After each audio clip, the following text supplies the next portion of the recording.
He is an architect by profession. So, with huge round of applause, please welcome our presiding officer, Toastmaster Dipanshu Jindal.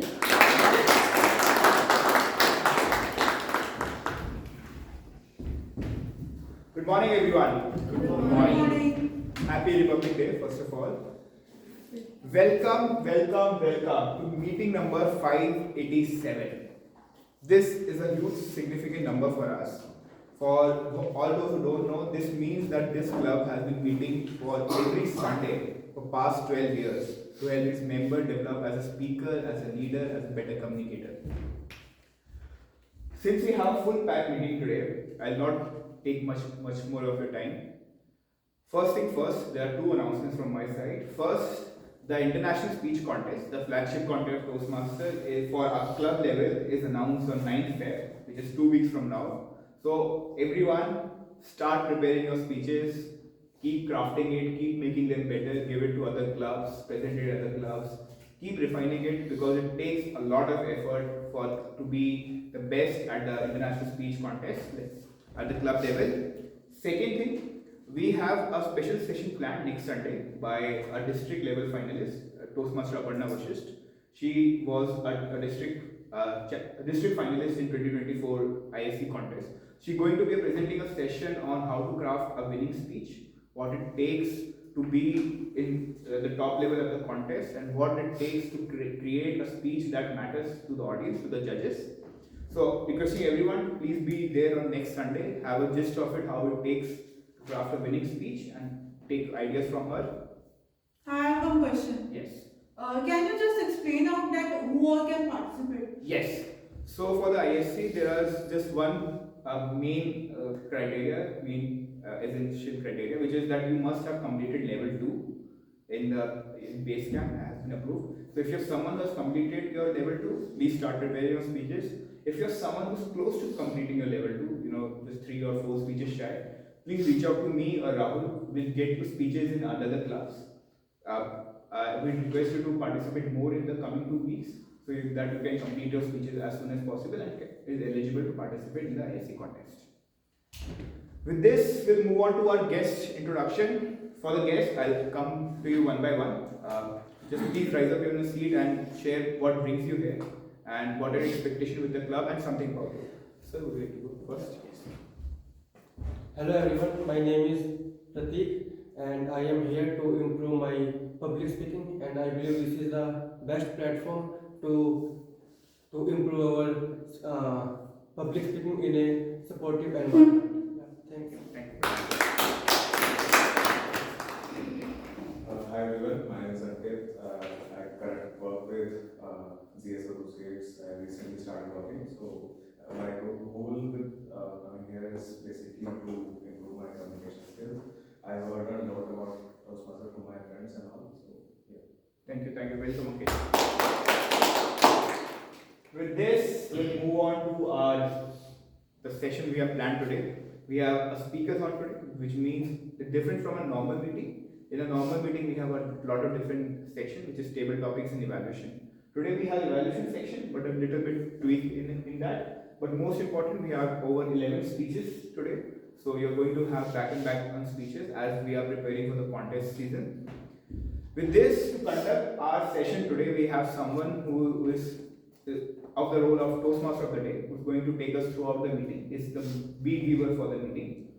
He is someone who is a data scientist, senior data scientist by profession. Lead data scientist.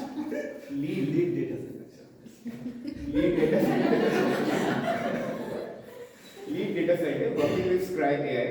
He is also the vice president of education of a club. By his own admission, the most eligible bachelor in town.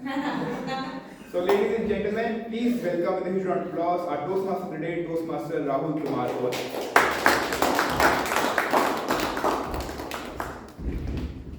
Thank you, Toastmasters Dipanshu, for the wonderful introduction, and it was from his side.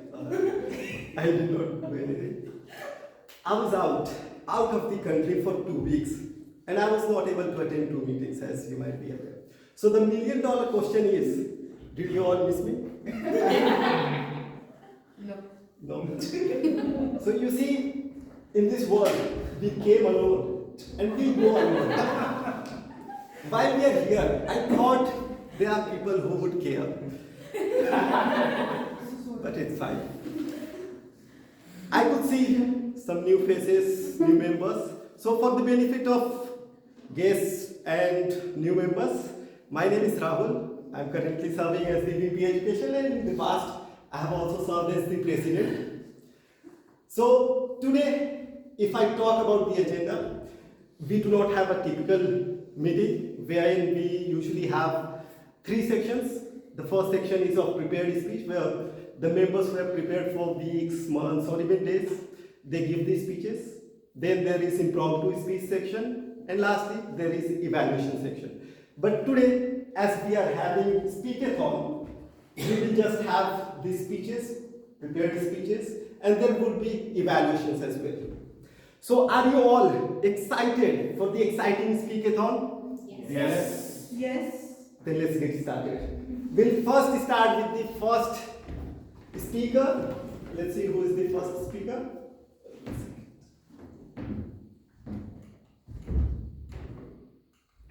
you don't have timer, Toastmaster Millennium would be the time. but you'll explain. I think it's a normal prepared speech. Usually, if there is a icebreaker speech, the timing is 4 minutes to 6 minutes. Like green card 4 minutes, yellow card 5 minutes, and red card 6 minutes. And if it is a normal speech, then 5 to 7 minutes. Green card 5 minutes, 6 minutes yellow card, and at 7 minutes you will be showing the red cards. I think everybody is clear with the timing, right? It's a usual timing, 5 to 7 minutes. In 30 seconds, the speaker has to. Yes, there would be a grace period of 30 seconds wherein you can close the speech within 30 seconds. Otherwise, you will be disqualified from voting and you will not be able to win the best speaker award. Now, the first speaker is Toastmaster Ravi. He has joined recently in December 24. Has turned CA and is financial auditor. His hobbies include reading, doing yoga, table tennis, and playing tabla. He'll be giving 5 to 7 minute speech, normal speech, and his speech title is Human Irrationality, a journey from emotion to reason, and he'll be giving second speech from Presentation Mastery Level 1. So let's welcome Toastmaster Ravi. Human Irrationality, a journey from emotion to reason. Human Irrationality, a journey from emotion to reason.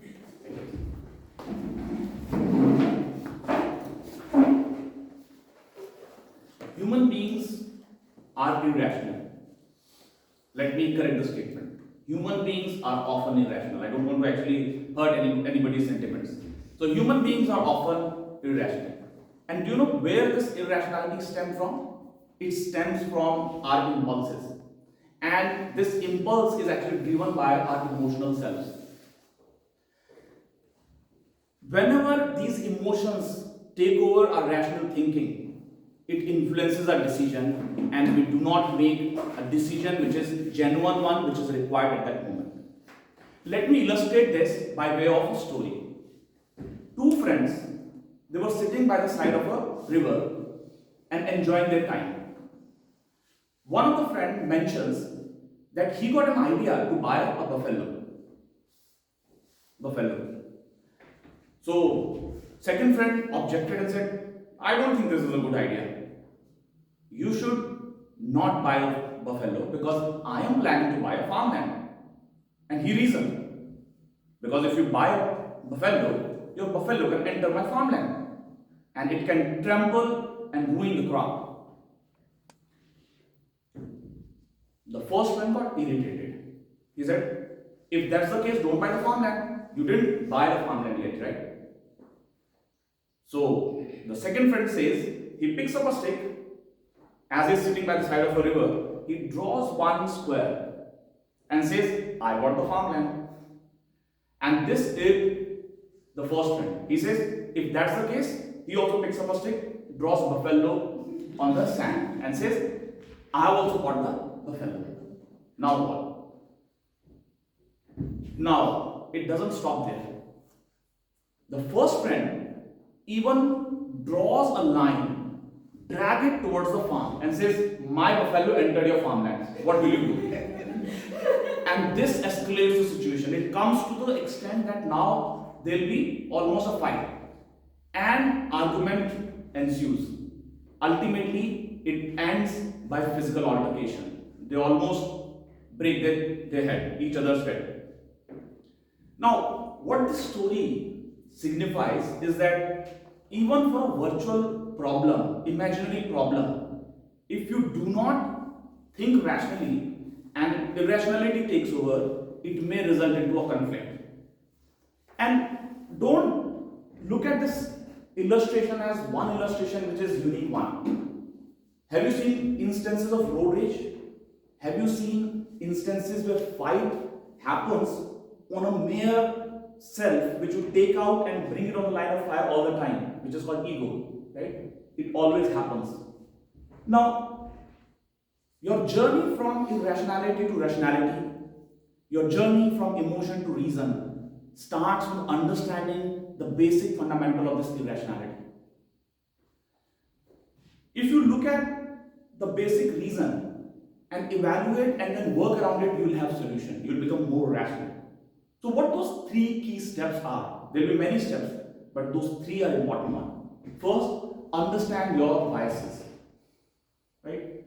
Now, the good thing about biases is that you never get a feel that it is driven by emotion. But yes, our biases are driven by a basic fundamental emotion of pleasure and pain.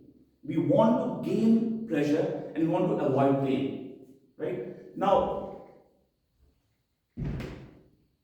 give me a scenario to you where you can have a preconceived thought process, right? Your belief, right? Now, if you go and have any discussion with anybody, right, you'll pick up those points or those evidences which supports your belief, right? This is nothing but a confirmation bias. As an auditor, we are always told to look at all the alternative evidences and then reach to a conclusion. Otherwise, you will have a confirmation bias which will not give you a good audit. Right? Similarly, you may actually have a belief which you consider it to be so true that you do not even look for evidence. Right? This is conviction bias. You look people, situation and judge them by their appearance. It's an appearance bias. We are actually clouded by so many biases. Right? And the point is, you understand these biases, right? And then evaluate how it is impacting your decision making. This is the first step. Second step is identify inflammatory factors which triggers your emotions, strong emotions, right? Our strong emotions could be fear, anger, pain, envy, right? Now, you must remember a situation where you are working on something and all of a sudden your kid who usually come and play with you, he comes and play with a ball and ball hits you. It doesn't hurt you, it hits you. And all of a sudden you get enraged, shout at your kid, right? Evaluate in that particular situation, is that touching of a ball which ached you, which enraged you, or is it something else? There are always factors playing at the background. Evaluate those factors. More and more you evaluate those factors, right? You'll become self-aware. And self-awareness is the key which makes our emotions keep their hold loose on us. Third step is very important. Foster rational thinking. Nurture your rational thinking self. For that, there are several ways. You can evaluate your thinking process. Do reflective thinking. At the end of the day, evaluate what all decisions, what all conversations you have done. And out of them, how many are actually driven by emotions and how many were driven by your rational thoughts. Do critical thinking to address your confirmation bias. right? Look at all the alternatives available to you as evidence, as a situation. Pick what are important for you, which are relevant for you, right? Do evaluation objectively. Do mindfulness exercise. Be self-aware. Understand where your emotions are actually interfering and coming and influencing you, right? Now, to sum it up, your irrationality is driven by your emotional self. However, there are techniques, there are ways through which you can actually address them. And these are, first, understand your bias. Second, evaluate those factors which drive your emotions, strong emotions. And third, and most important, foster rational thinking.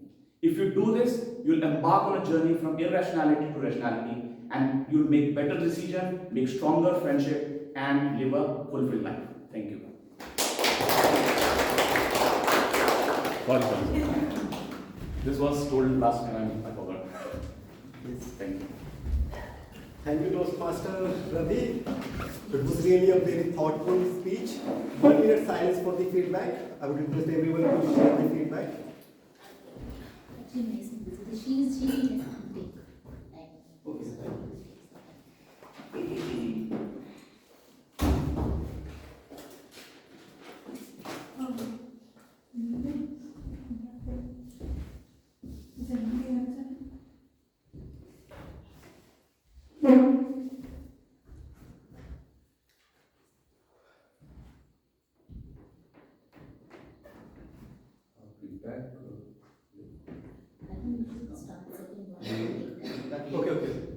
Okay. I think she'll be sharing after the second speech. Toastmaster Aishwarya, are you comfortable with the timer? Yes. Are you aware Yes, about I the have format? already given my name for the time. Okay. Yeah. So 5 minutes green card, 6 minutes yellow card, and Yeah. red card and 7. I have written everything, speaker 1, speaker 2. Moving forward, our second speaker is Toastmaster Prithvi. He has joined in September 2023. He has done BTech and MTech and is currently working as biomechanical engineer, very different profession. His hobbies include pencil sketches, outings, reading books. He'll be giving 5 to 7 minute speech from presentation mastery level 2 and second speech. Yesterday I asked the speakers to share something they would like to do for the country. And Toastmaster Prithvi wants to preserve wildlife and minimize plastic usage. Very thoughtful of you, Toastmaster Prithvi. Let's welcome Toastmaster Prithvi for his speech.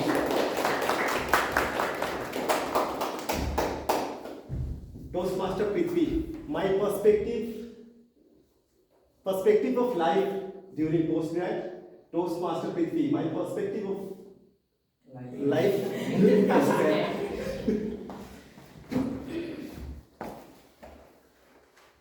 So, I think Rahul missed his to share the objective. So, my objective of the speech is to tell what are the types of communication style is to be and what I like. So, in today's speech, I'll be sharing 4 types of communication style and which I prefer, that I'll also be telling, and I'll be reasoning out why. But before we go forward with that, I'll be just telling you a story on what the communication style is and what does the personal branding have. So it is important to understand that personal branding and communication style we have is built upon perspectives of their lives, and it is very subjective depending on their past beliefs and their experiences through their personal and professional lives. So when I was at a BTech graduate, life was quite simple for me because I didn't have much of friends to hang out with, so nobody would judge me. So I would just go around, attend my classes and go back to sleep. And moving on later, during my masters, I found a couple of people who have experience in their professional life and different age groups also. So this brought me a change in my post-graduation life, and I was happy to, and I was blessed to have a friend who was a graduate, and he had 3 years of work experience, and also he had an MBA. So I was fortunate enough to connect with him and speak a lot, and he that time tells how the world is and how the world outside judges and how the social awareness takes place. So that is where my way of looking the world, admiring the world has taken a change. There are 4 types of communication skills which I'll be telling you. One is the direct communication skill, direct communication style. In this, people are confident, admire, and they do not get scared of anything. Say, for example, if I have recruited in a company and I am reporting to the boss on the first day, and his name is Suraj, so I would greet like this: "Hello, Mr. Suraj. Thanks for giving me an opportunity to embark my new professional life." So in this, what we observed that the person is very charming, confident enough to hold to move on with his career and growth. Next communication style is the initiating communication style, where people are quite dull, not quite dull, but I can tell it they are silent and they take the steps as they like, and they are very mindful when they speak. So in case of that, I just illustrate an example. Say if a reporting manager comes and asks for the update of the department. Hello sir, we are good to go. The systems will be dispatching soon, and we are also following the PFD process flow diagrams and SOPs written side by side for the upcoming audit. So this is known as initiating communication style. The next is the analytical communication style, which is in which the person is actually very much oriented, mind oriented, logically oriented, and in this he is not just doesn't tell random shit, but is a very diplomatic person and he understands things, explains with meaning. For example, I have a friend who's very good, sharp, intelligent. So he is being promoted to troubleshooting for the tech support team, where he need to patiently understand the problem and give a remote support to the field team over there. So this is quite a challenging and tough communication style. But what do I come about my communication style is initiating and supporting some communication style. Although I'm a bit fearful of what I speak. That's why my communication lacks and the fear of coming to stage lacks. However, in 2025, I'm take a step to come to stage every month and give a speech. With that, I would like to hand over the stage to Toastmasters, Rahul. Toastmaster Prithvi for the wonderful speech on communication styles. One recommendation for everybody, I have not included the objective. You can think of it, the Speak-a-thon as a contest. So I have added the pathways and labels just for formality, just to let people know about the labels. That is it. So during the speech, you don't have to do the formalities. You can directly jump onto the speech, because in contest you are not allowed. It will be counted as a speech. 1 minute silence for the feedback. I would request everyone. Feedback form is already shared with QR code. Those who are guests, they can take a QR code from there.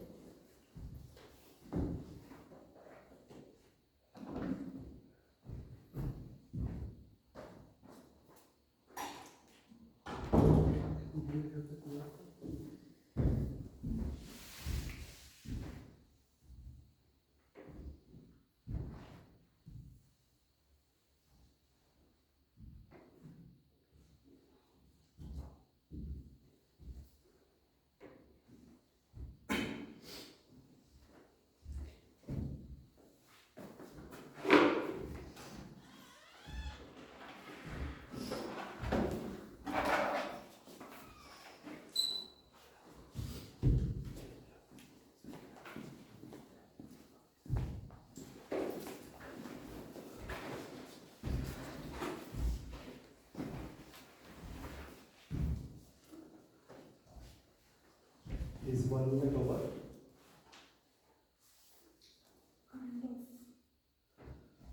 Moving forward, our third speaker is someone who joined in November 24. She has done BA and she is currently working as an educator at Physics Wala. Her hobbies include reading and creative writing. She'll be giving 5 to 7 minute speech. And when I asked her about one thing she would like to do for the country, she would like to empower education and skill development. And she'll be giving second speech from presentation mastery level 1. Let's welcome Toastmaster Nehalji. Toastmaster Nehalji. Small habits, big changes. Small habits, big changes. Toastmaster Nehalji. Good morning, everyone. Good morning. Let me ask you a question. If you have brushed your teeth today, Yes. Yes. come on, yes, obvious. Next question. If you have exercised today, No. Yes. okay. So many of us don't do exercise daily. Why so? And why do we brush our teeth daily?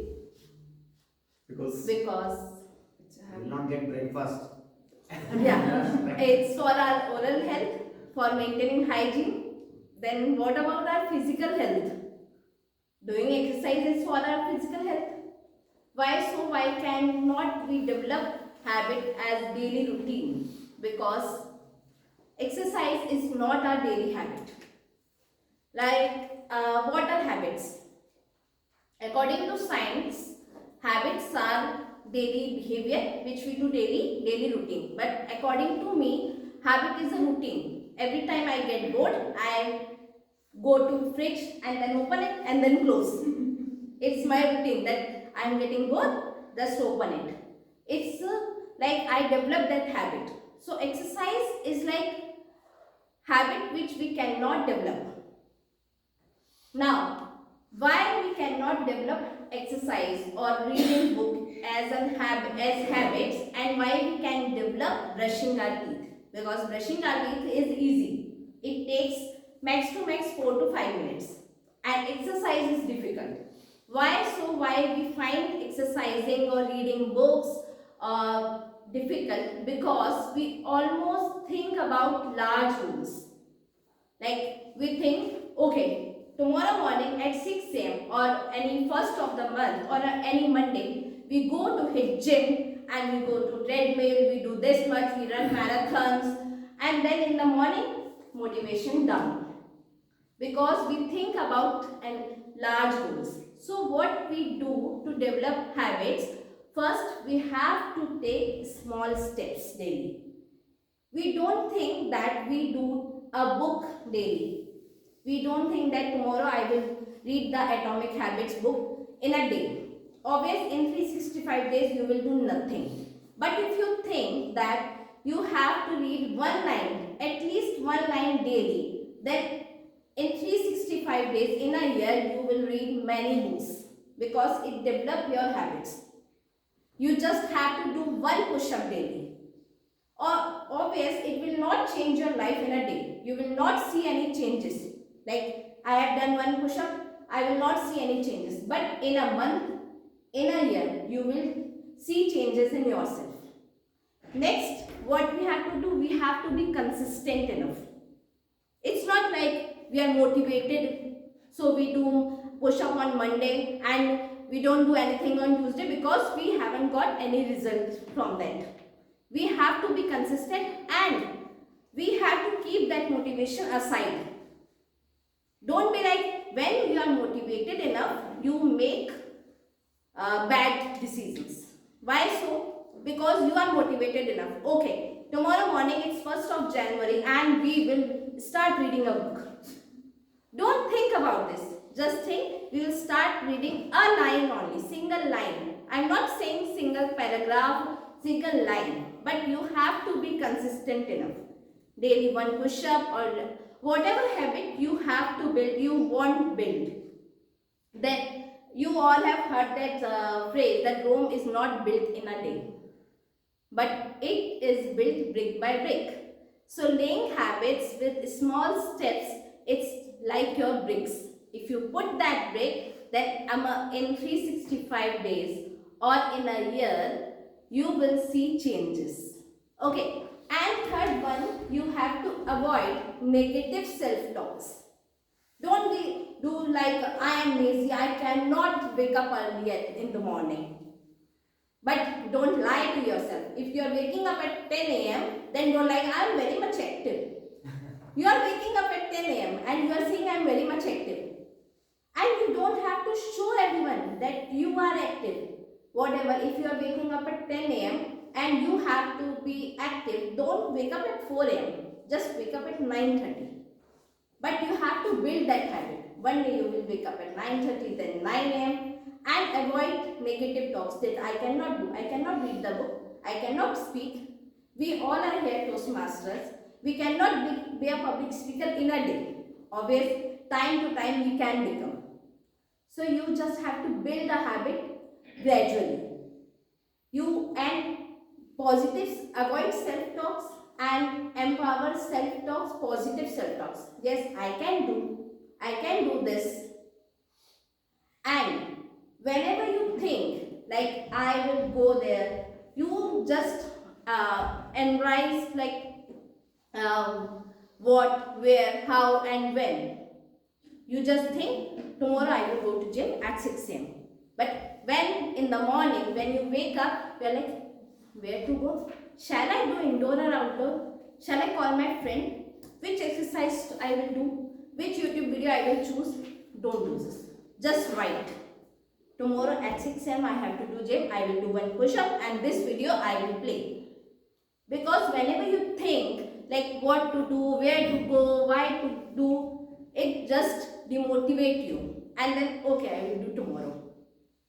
So it's just like playing brick and brick to gradually develop your habits, and it will change your life definitely. Thank you so much. Thank you, Toastmaster Snehlata, for the wonderful speech and tips that you shared with your speech. So we should all learn from Toastmaster Snehlata's speech. Small habits make big differences, big changes. So I would request, just wake up 15 minutes early and you will be in time. Otherwise, someday you might lose the speech slot or the slot that you have been given. 1 minute silence for the feedback. I would request everyone to please share the feedback again. You can share the feedback form with the guests as well, members, so that they can also share their feedback.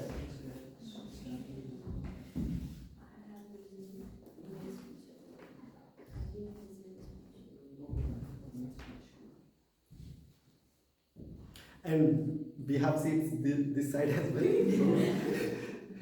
So if people are uncomfortable, they can move to this side as well.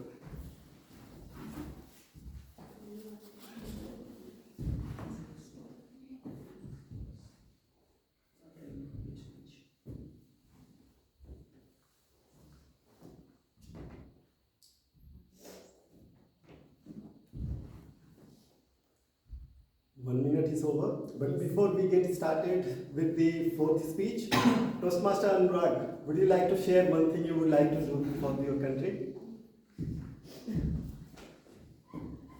So there are many things that I would like to do for my country, and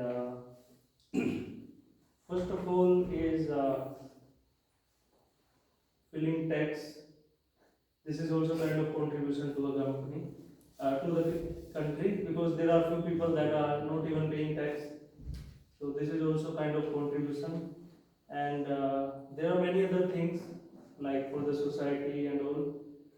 For me personally, as you might not aware that I am also part of an NGO, and so we were working in 2-3 domains there. So this is also something apart from professional life, apart from Toastmaster life, something that I am involved with.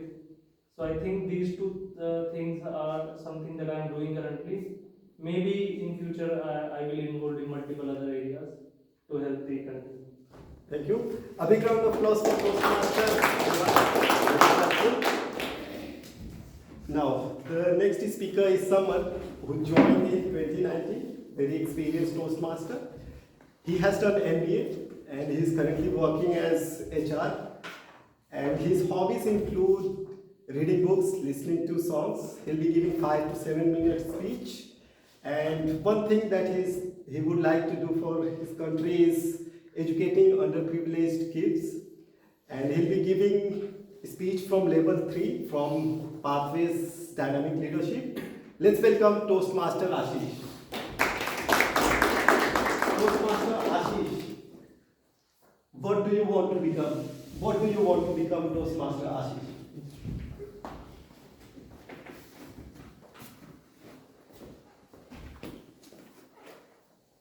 Have you ever been asked what you want to become when you are growing up?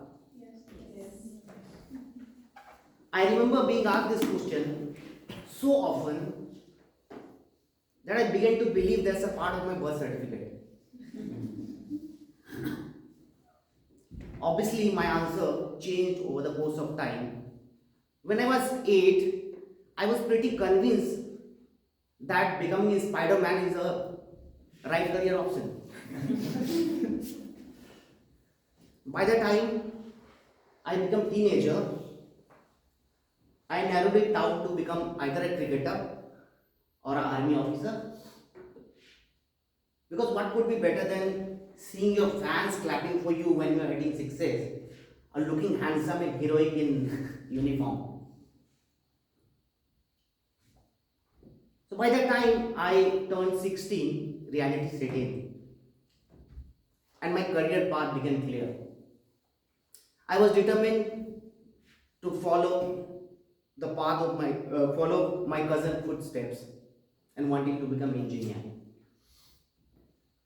Now my cousin Aditya was like the family's trophy, shining, successful, on the display for all to see. And why not? He had secured a spot in IIT Kanpur.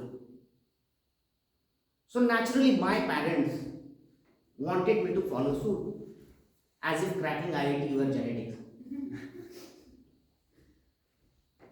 So with that in mind, I threw myself into the preparation of IIT test, IIT exam. Despite knowing the fact, I had a relationship with physics best described as complicated. I studied tirelessly, sacrificing my time with family, friends and social life. But as life would have it, my career as a next great engineer did not quite take off. I failed to clear the entrance test, and my 12th grade result was a blow that completely shattered my confidence. The weight of my family expectation and self-doubt hit me hard. My family and friends started taunting me for aiming too high and lacking in talents, which further deepened my frustration. After failing twice, I decided to switch my gears and then started pursuing my graduation, and then later I did an MBA. Today, after working for 2 decades in corporates, I am often being asked the same question in a form like, what you want to become in next 5 years, or where do you want to go in next 5 years, 10 years. So reflecting back on this journey, I have realized some crucial lessons which I wanted to share with you. First lesson is that you escape the tunnel vision. What do you mean by that? It's easier to get fixated on a single path and ignoring the other options when you're younger. In my case, I was so locked into the idea of becoming an engineer that I did not explore any further opportunities available at that point of time, and even I didn't listen to my own interest. So while setting bolder goals is important, that you do a proper due diligence and keep your mind open. Second, when our initial plans don't work out, our first reaction is that to double down our efforts. We invest more time, energy, and resources with the hope that we'll get a positive outcome. In my case, I wasted 2 years. In psychology, there is a term for this condition which is called escalation of commitment or sunk cost fallacy. I think you'll be aware of. So to come out of this, it's better you step back and reassess the entire situation, and then because it'll be better, because what we do is stubbornly continuing on the failing path. So better step back and reassess the entire situation. So asking this question, what do you want to become, would lead to a fixed mindset about your career and self. Career growth is not about becoming something. It's about embracing series of experience with its own ups and downs. So when you are open, let's say when you are adaptable, when you stay humble when you are in your highs, you learn when you get the setbacks, and if you embrace flexibility, then you will not only just grow, you will evolve continuously. So at the end, I'd like to say that career is not a destination, it's a journey and a person you become along the way. Thank you. Thank you, Toastmaster Ashish. Very relatable speech. I myself did not know that I would become lead data scientist, but here I am. 1 minute silence for the feedback. Do share the feedback with the speaker.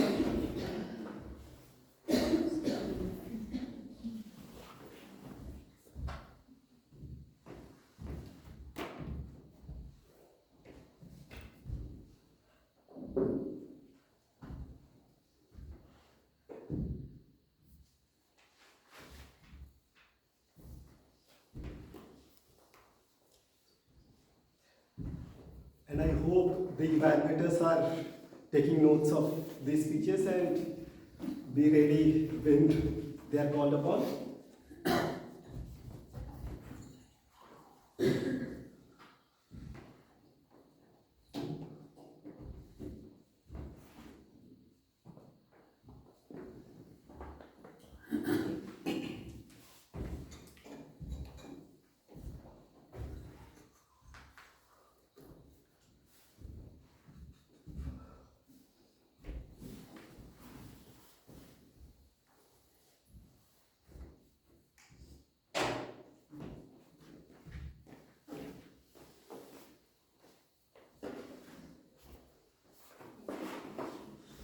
One minute is over, but before we move forward, sir, would you like to introduce yourself to the?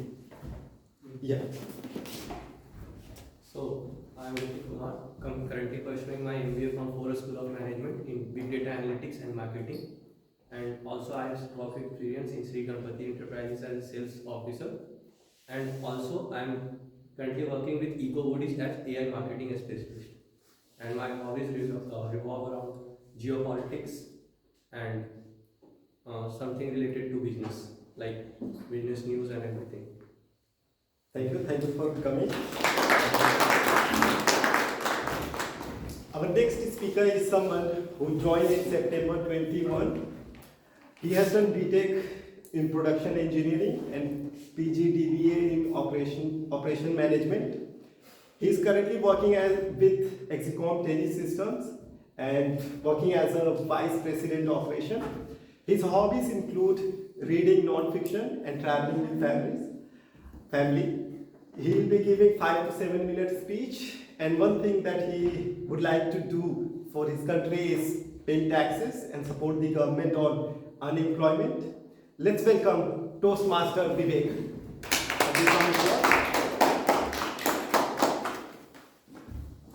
Toastmaster Vivek, NNLT, Toastmaster Vivek.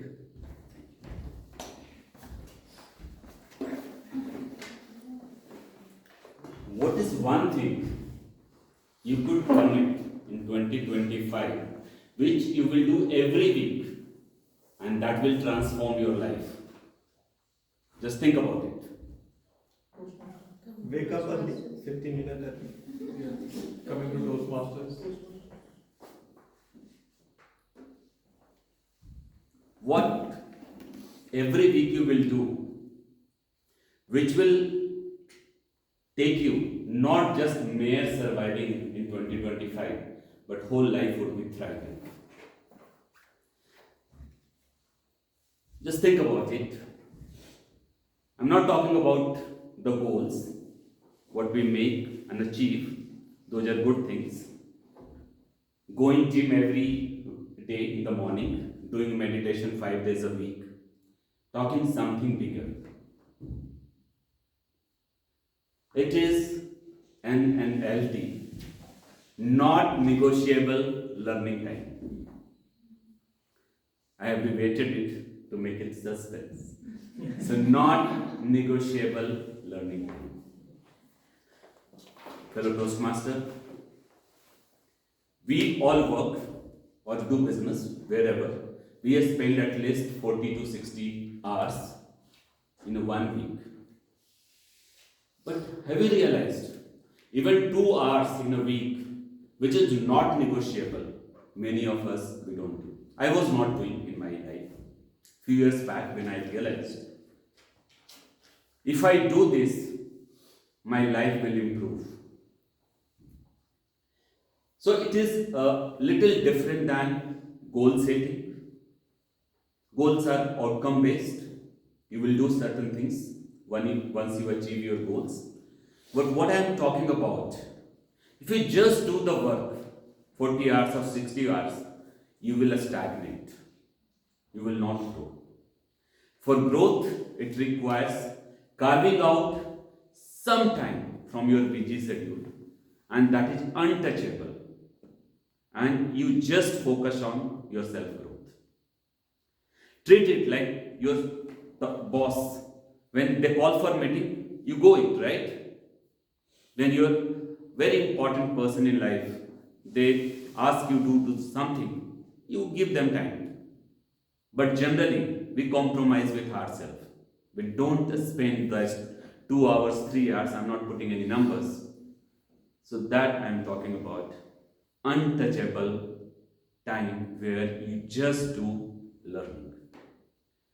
How it works? There are 3 steps. First, block it off. You schedule in calendar that 2 hours in a week. Which what may happen, you will not disturb that. So whether somebody is requesting for meeting or any other important task is coming, but you will not negotiate. That 2 hours, you are mentally prepared to work on your self-growth. And once it is done, the second step is learning is an active process. We consider learning while driving, listening to podcast, some YouTube video we are watching. Those are good things.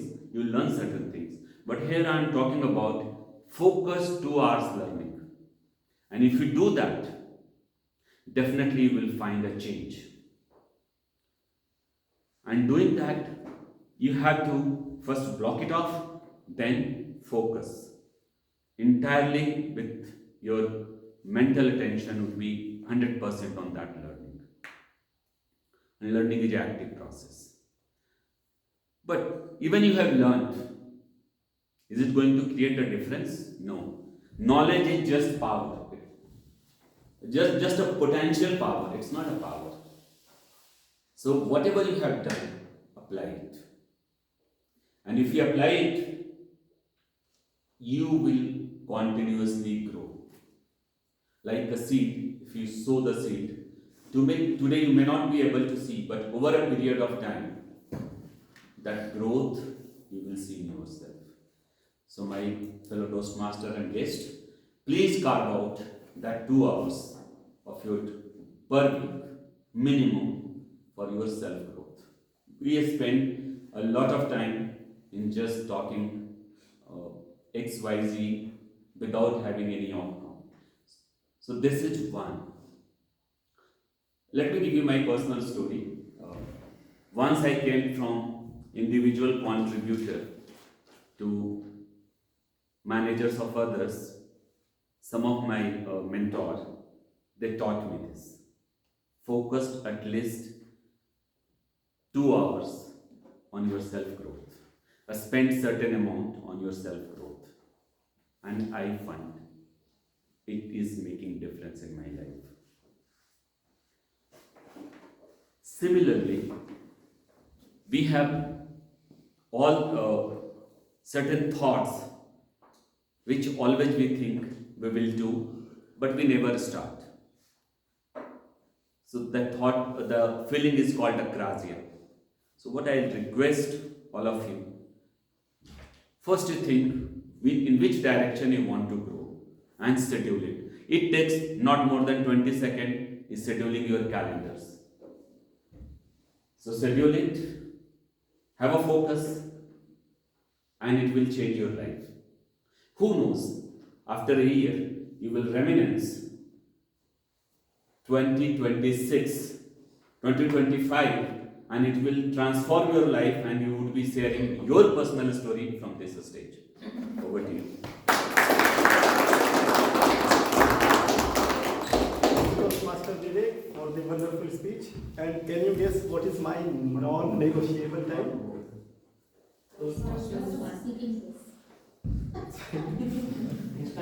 1 minute silence for the feedback.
One minute is over.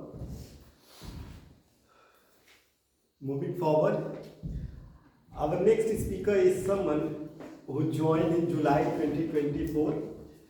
He has done MCA and is currently working as IT director and insurance consultant. His hobbies include yoga, meditation, long drive, and social services. He'll be giving 5 to 7 minute speech. And one thing that he would like to do for the country is to make the country clean and better place to live.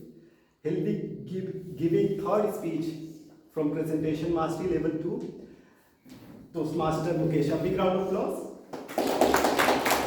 Toastmaster Mukesh, mastering the art of letting go. Mastering the art of letting go. Toastmaster Mukesh. Thank you. Good morning, everyone. Good morning. So I will start with my one question. Have you ever stuck with any traffic anytime in your life? Yes, every day. Okay. And what's the situation when there is an important meeting? Either you have to meet someone or either you have to do some office meeting and it's traffic. What's the situation of your mind? Panic. Okay. So it's stress or peace? Let's make it only biothings. Stress. What if you can convert it to peace? How do you? Let go it. Thank you. So today I will share some of the 2 or 3 important lessons. That's from book Don't Sweat the small stuff, it's all small stuff by Richard Carlson. And when I read this book, the last week I just completed, so I think in my life there are multiple things that we have stressed upon, but when we, after a year or month, we see it really doesn't matter. And I think biggest thing we can see that the traffic or a road rage. I will start with some of the personal story in the morning only when I come in. So someone called me at 10:29 and I was about to leave my home. And I started my car and I was in a hurry. And on the just T point, there is a maid coming on the cycle and I think she's also going to her house. And she gave me, I just put honk the horn and she gave me a very ugly call. And I just said, let it go. I don't want to use my energy because it's patient. So as Carlson said, in our life, we try to control multiple things. And I think someone is married, they are always trying to control each other. But I don't want to control anyone now because there is only one thing you can control, it's yourself. If you try to change the world, you will never, you have to change yourself. So like someone said that if you want to clean your country, you have to clean first that what is coming in your way, not to just giving in a WhatsApp university lesson. So there are 3 important lessons from this book. First, don't make mountains out of molehills. Sometimes we see, okay, this is the situation, what I will do. And there is some famous things, overthinking leads to paralysis. Or we can say that over-analysis leads to paralysis. This is one personal incident happened with my office. There is a major client coming to us and I need to give a presentation. And there is a sudden change of timelines and I need to get, within 3 hours I need to do a presentation to that prospective client. My content was not ready, but using some AI, chat, GPT, and we prepared. And later on sales team said that presentation was not went well and it was very declined. We are saying around 2 million we are expecting from the volume. And whole department is focusing on me, Mukesh, we need to do this and stress her. I spent 3 to next 4 day or night and prepared one more PPT and then give. My client said, okay, this is good, but I need only the few contents that I first presentation. I said, what was this? I used 3 to 4 days, day and night, and now I see that. But that's still stressful. That I can do 2 things. I can go to sales and say that your expectation was wrong, or I say, okay, let it go. Let's be in a practice that I should be aware more. The second lesson, acceptance and let go. If you accept the things as they are, and I'm not sure that how many of you attended Art of Living, some of the sessions. Anyone attended Art of Living sessions anyway? So there's a 5 basic principles, and one of the principles, accept the people as they are. And I think it will make our life easy. And can you just think one thing in your life that whatever the person, situation, X, Y, Z, if you think, okay, this is a rude person. If you accept that person as a rude, your life will be easy. Rather than making noise on that, you can make peace on yourself. That's the second point. The third point, being present and grateful. How many of you agree with this point? If you live the moment, you will be grateful for your life. How many of you agree with this? Can anyone share only 2 points in your life that once they are in the live in the present and they have a good memory? Anyone? Okay, let me give one story. One husband gave one beautiful dress to her wife on anniversary and said that, okay, can you wear on this for the evening party? She said, no, I will wear this on some other day. Or it might be on my son's birthday or my marriage or some other day. And somehow, after 2 months, she met with accident and she was no more. That particular dress is packed still in his her mirror. What she said, I will leave this my current moment in future. And whatever the current present life, we miss. So if we present our life, I think we will not focus on our future. It's just we have to focus on future for better planning, but being present as our place.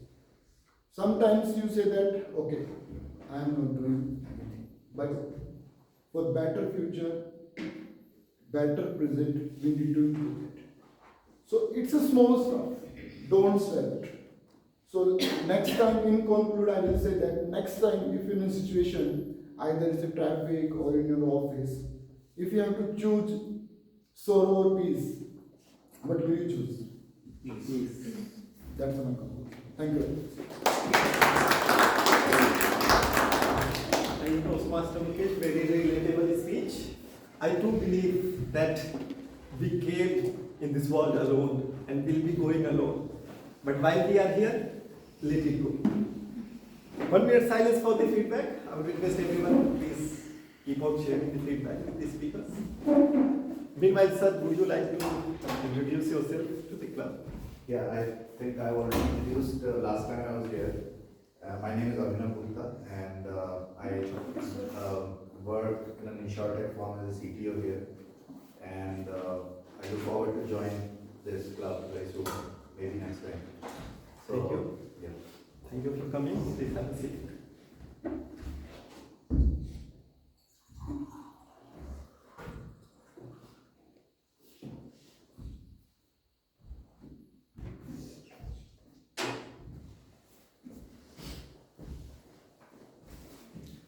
Toastmaster Pooja, would you like to share one thing you would like to do for the country?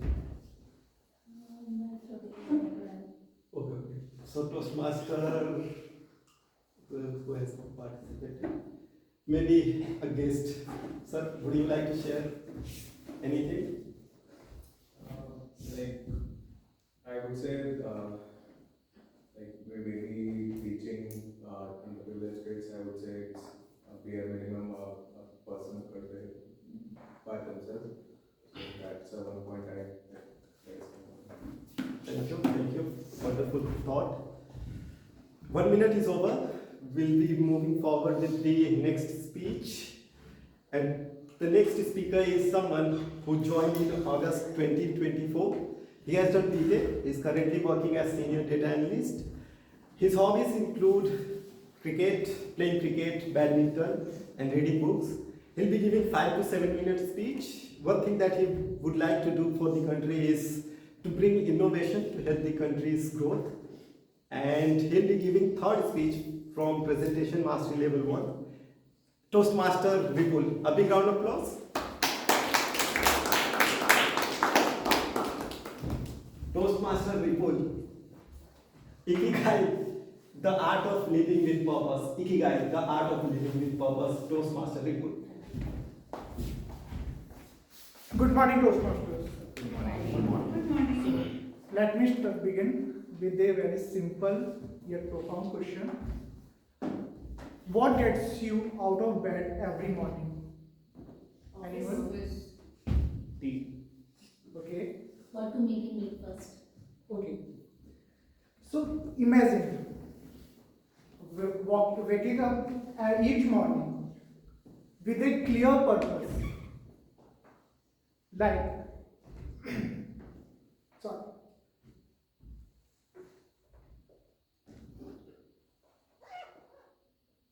Okay, waking up each morning with a clear purpose.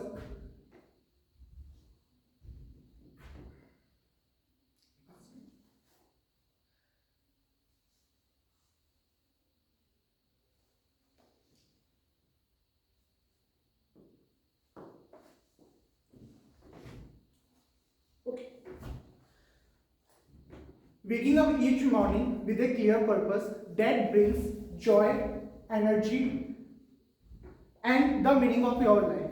This is what the Japanese call ikigai. That is the reason for being. Today, let's explore the ikigai. That is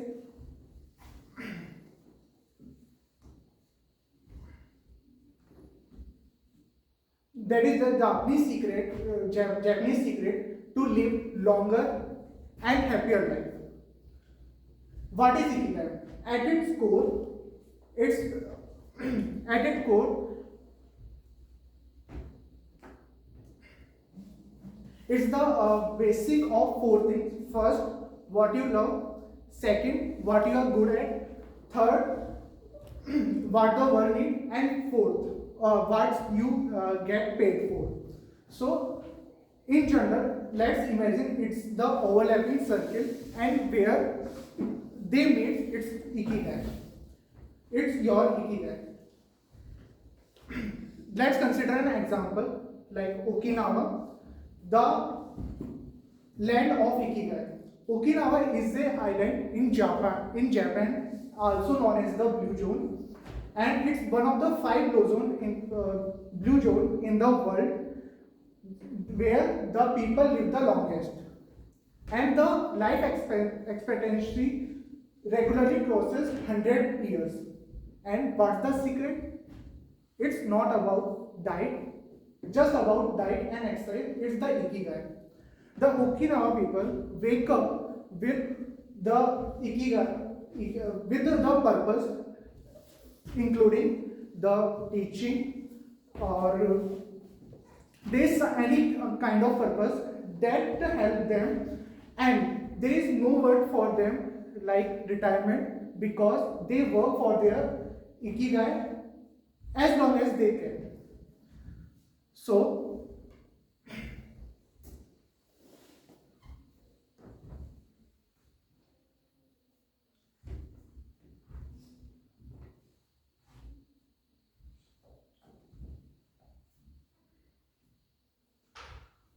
here's a few points for the Okinawa. First, no retirement. People of Okinawa believes the purpose keeps you alive. So for that, find your love, keep working on it, and irrespective of what's your age. Second, hara achibu. The phrases mean eat until you are 80% full. That's they take the nutrition-rich diet and low calorie food so that they can live longer. Third, the stress management. They practice mindfulness and they focus on what's really matter rather than letting go the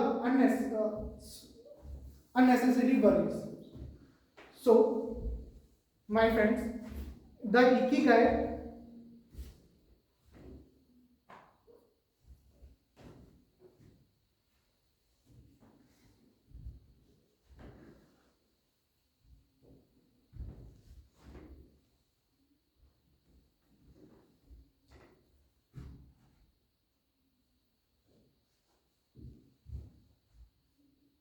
okay, so let me conclude this speech by this thought: what is your ikigai? Thank you.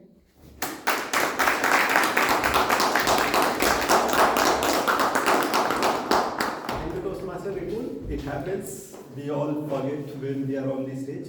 It's a natural thing.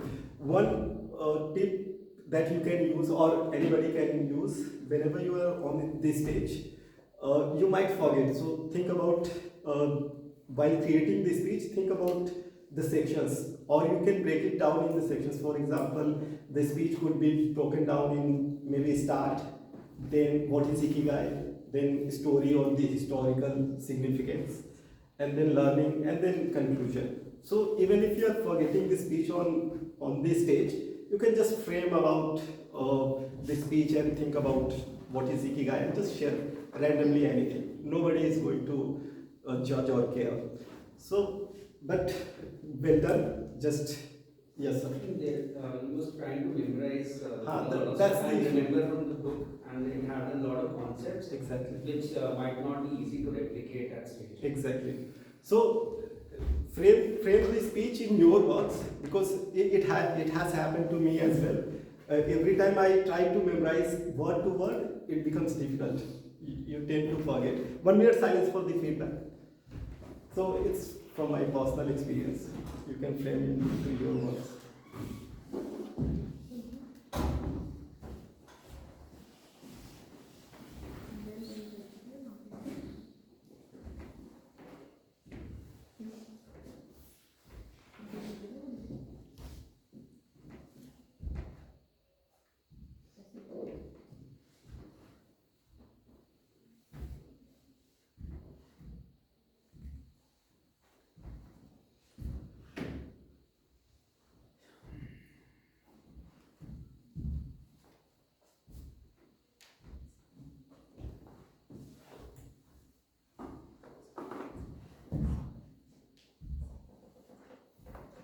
Okay, 1 minute is over. Now let's have a 5-minute break. Thereafter we'll start this. We'll continue with this speak-a-thon. I know speeches, after speeches, it kind of becomes monotonous. So just network, just chill, just talk about anything with each other. For 5 minutes you are free. No restriction, no rules. Let's have 5 minutes.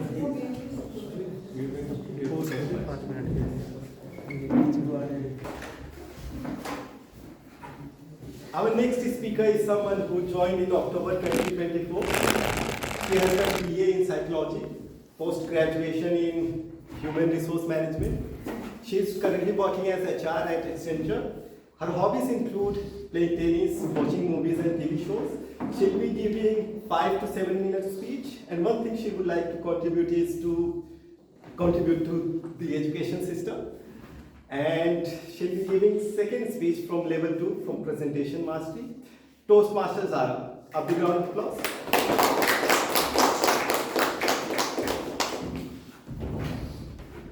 Toastmasters Zahra, generationally fussy, Toastmasters Zahra. Thank you. So this has been a year, not this year, last year is the year that I got married. I have done way too many family holidays. Even my last trip to Dubai and Abu Dhabi was basically me meeting my family. And the only fun thing I did aside from that is attend footplay. But the whole point of this year has been that I've really reminisced about my family and where I come from. But the biggest reminder about this was me meeting my 8-year-old nephew. I met him for the first time after he started speaking. I was very excited to meet him. So I rushed to his hotel room and I saw that the 2 beds in the room were occupied, only one was left. So I was about to go and sit on it and I saw him from the side and he made a face. And I was like, never mind, I'm going to sit on the floor. I spoke to his mom, I spoke to him and his little brother, and suddenly he threw a fit.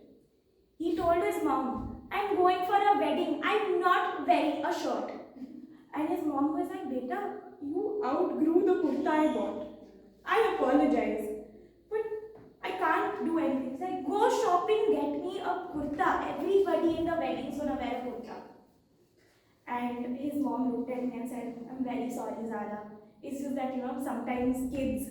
And I'm like, you really don't have to apologize. And then she looked at her son and she was like, I do. And then I went to Ibrahim and I told him that, Ibu, are you just like one of those people who can't share his fork and spoon when he's eating? Will you ever share your water bottle with someone? If somebody serves you food that you don't like, what will you do? And he looked at me sternly and he said, I won't eat it. And I was like, same! That's exactly what I do. And then I told him that if somebody sits on your bed, you have a problem with that, right? And he was like, yeah. And I'm like, same. My dad, your granddad, me, everybody in this family has an issue with that. I think we're sort of germaphobes. So growing up, even till the time I got married, every time guests came to our house, my mom would put a fitter on the beds for me and my dad. So when the guests sleep, they'll remove it. Then I told my bhabhi a slightly embarrassing story. When I was wedding shopping with my mother-in-law, we spent the whole week together. And she came and she told me this at the end of the week. You know what? You're not as bad as people described you. I looked at her and I was like, who gave you this description? And she was like, people who know your family. Said, a lot of people in your family are a certain way. Fussy. But the main thing was that when your parents met me and your auntie was along, they apologized in advance for your behavior. And I was like, that's not right. And then she told me that I raised 3 kids. I have 10 grandkids. We live in a joint family, it's not all her grandkids. It's like, I have dealt with many kids. I will fix you. And I was like, you can try. But I am generationally fussy. You must have heard of this thing, nurture versus nature. Nature means genetics, nurture means how you were brought up. For me, both have not worked out in my favor. Nobody's been able to correct my behavior. But to make you understand why we are the way we are, have any of you watched the movie Piku? Yes. Do you remember Amitabh Bachchan's character from that? Yes. So he had these few traits that whenever his maid was in the house, he was worried that she'd steal the finale. When he went on a road trip, he was worried that the cab driver would stab him. My grandfather was exactly like that. He was also a 6 feet tall man with the same beard as Amitabh Bachchan. When the trailer for Pico came out, it had been a month since my grandfather had passed away. And we just dreamt in the theatre that if Dadu was alive, he would have sued them. Then how dare you steal my life story? But giving his eccentricities a slight pause, I'm not here to make fun of him or my bloodline. He was also one of those people that he was the best dressed man I knew. Every day when he went for a walk, he wore a safari suit. And people on our road knew us as the grandkids of the man who wore a safari suit to go for a walk. He was a very practical man. He is one of the reasons my family financially plans the way we do. He was one of those few people in his generation that being a middle class man, he had enough money for his retirement. He had a unique view on charity, which I think is very valid, that if you're donating, make sure that your money is being used well. Don't just give anybody the money. Give hardworking people the money. It's like if you can give your maid another 500 or 1,000 rupees, it's good. Donate to NGOs which really make an impact. So this one thing is that my dad used to contribute to this charitable organization. So when I started earning, I thought, I should also try it out. And they sent him a letter that your child did this, so this is the 3rd generation that's doing it. Because we all decided that we're going to go down the same path of how we do our charity. He was also one of the most loving people I knew, but at the same time, he wouldn't say it with words. He did it with actions. Because actions really matter. Like he would sit with me for lunch because nobody else in my family would wait for me. He believed his grandchild shouldn't eat alone.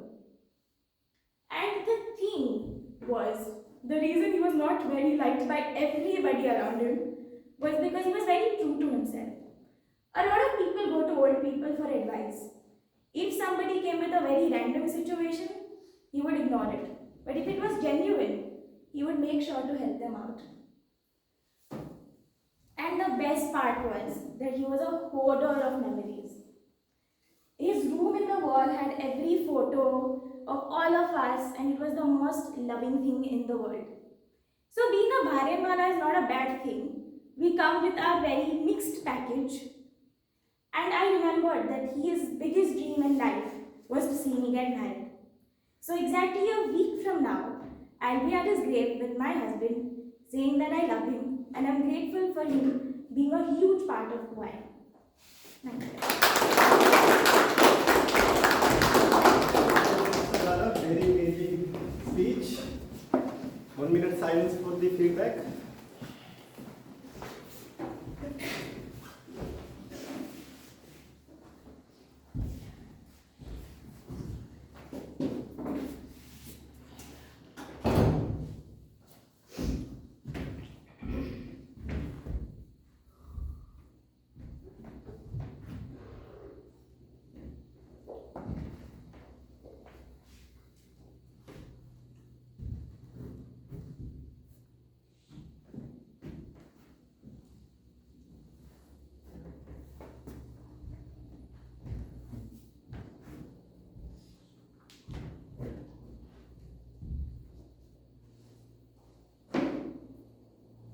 Does anybody want to share one thing that they would like to do for the country?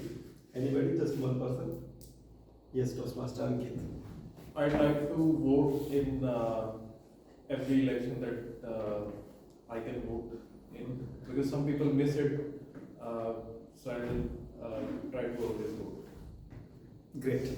I forgot to mention that your this statement is already written. Anybody who has not shared the thought with me already. I'll think of something else that night. Sure. Okay, moving forward, our next speaker is someone who joined in January 25, like this month, and she is currently working as in public relations sector. She'll be giving 5 to 7 minutes speech. Ma'am, would you like to share anything you would like to do for the country? You did not share. I would like to become a strong women leader and be a role model for others. Thank you. Is it nice speakers? No. She'll be giving 4th speech from level 1 presentation mastery. Toastmaster Muskan. A big round of applause. Toastmaster Muskan. Illogical marketing. Toastmaster Muskan. That was a lot of shakes. Okay, cool. Alright, so let's begin. 3, 2, 1, go. The world tells us to be logical all the time. But if we are in fact logical all the time, would the world not become extremely monotonous and boring? I think it's time we add a little bit of pizzazz, or some people call it pixie dust, I call it stimulus. Essentially, a stimulus is something that will elicit or potentially elicit a reaction out of you. Toastmaster Zahra, you were feeling a little unwell in the morning, right? Yes. Yeah? So I'm going to give you 24 white colored pills. At the end of 24 days, you should feel better. Toastmaster Nancy, you were also feeling a little bit unwell in the morning, yeah? Okay, I'm going to give you 20 white colored pills. Once you're done with that, take these 4 blue pills and you should feel better at the end of 24 days. Who do you think is more likely to reach the end of their prescription? No. Toastmaster Zahra or Toastmaster Nancy? None of them. Sorry? Zahra is more right. Okay. This went in the other direction. Okay. So normally what happens is that since you've added a different color, what people see it as is that I've given you white colored pills, and at the end of it, if I have blue colored pills, I will eventually feel better. But for her, she will want to see some improvement across those 24 pills. So that is basically the difference, and that is how we see a lot of illogical consumer behavior happening, right? And that is what marketers love to play with, right? So I will essentially in this speech, illogical marketing is an extremely broad topic. So I would like to talk about 3 specific examples. First, let's talk about objective versus subjective experience. Let's imagine there's an elevator which is extremely slow, and I'm getting late for a meeting. Okay, this is the elevator, I go, and I'm now waiting, and I'm like, oh God, I'm so late for the meeting. Okay, this elevator is taking forever, this is frustrating. Okay, I finally reached. That is number 1. Now let's do another kind of experience. Now this person, me, I go down and I'm like, oh God, this elevator was too slow, increase the speed. What does your logic tell you to do? Speed बढ़ा देते? Let's increase the speed of the elevator. Hopefully that was the intuition that you guys had immediately. But instead of that, let's look at the subjective experience. Why not add a mirror in the elevator? Let's add a mirror. Okay, now let's re-watch the same thing. Now I go again and I say, oh my God, I'm so late for work. Oh, thank God, there's a mirror. Okay, I'm looking good. I'll be fine. You'll look amazing. You'll be great. Okay, let's go. I've reached the floor and I get up. That was the second way, where you definitely did not increase the speed of the elevator, but you engaged the mind of the person in the elevator and they didn't realize that the speed of the elevator is slow. So that is the first one, your subjective versus your objective experience. Extremely illogical behavior, because why? The speed of the elevator is the same, but the second time I didn't really complain. Let's look at the second example.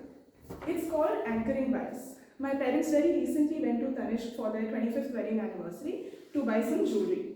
The plan was to buy, just to take a number, 1 lakh worth of jewelry. A salesperson came in right when they were sitting, and he's like, sir, I would like to show you this beautiful gold piece. It's worth 18 lakhs, absolutely beautiful, 24 karat gold, this, that, this, that, this, that. And then my father said, I don't know what this is, but I didn't come here for this. I only asked for 1 lakh worth of jewelry. So please take this and get out of here. Now the next time the salesperson came, he came with a 50,000 piece worth of gold jewelry. And then my parents were extremely comfortable because they were like, yes, this is exactly what I wanted, this is within my budget. And unfortunately, they were a little too comfortable. They walked out of that store with double the amount of jewelry because of the ease and the comfort that they received at that point of time. Again, illogical behavior. Lena 1 lakh hai tha, they had to purchase 1 lakh only, but they ended up spending double the amount. Then let's talk about the third example. It's called color psychology, which some of you might have heard of. When you see the color red, what does it make you feel? Excited, youthfulness, danger, love, passion. That's what it gives you. What are some logos that use this color? Netflix, there's Coke, there's Red Bull. What are their, let's talk about their slogans. Netflix says, see what's next. Red Bull says, it gives you wings. Coke says, open happiness. Or I think one of Coke's brands has steal the thunder or feel the thunder or something like that, right? So all of these have that adventurous and exciting element within them. Let's talk about the color blue. Blue tells me to be calm, to trust. I feel secure. Now, let's think of some brands that have blue in them. All of these tech companies and security companies that you see, HP, Dell, Windows. Let's talk about some social media companies, Facebook, Twitter. All of these companies have blue in them. Why? Because it communicates trust, it communicates security, right? So this is essentially what I wanted to talk about today. Another aspect that I wanted to touch upon is that now we have some data scientists and AI marketing specialists in the room, but we've recently become extremely obsessed with data, right? Give me cookies, give me your location. How long did you see my reel for? On Instagram, how many times did you share my reel?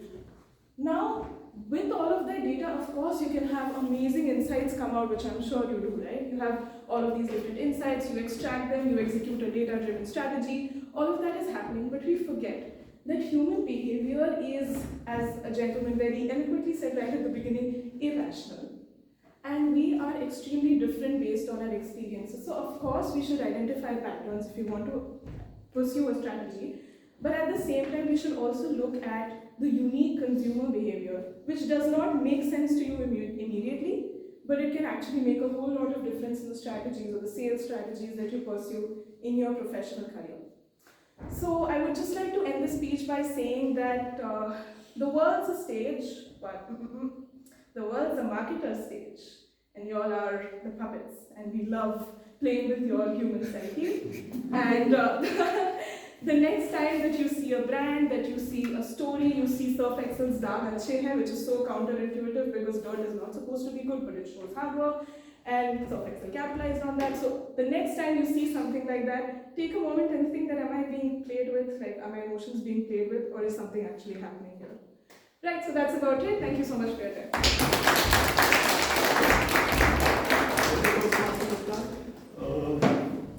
Wonderful speech and very expressive speech. 1 minute silence for the feedback.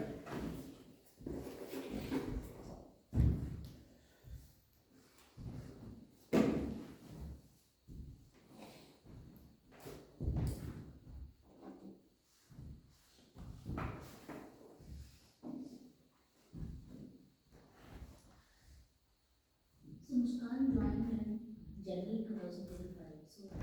No, she joined our club this month. I was in another club before this, so I finished my speeches there as well.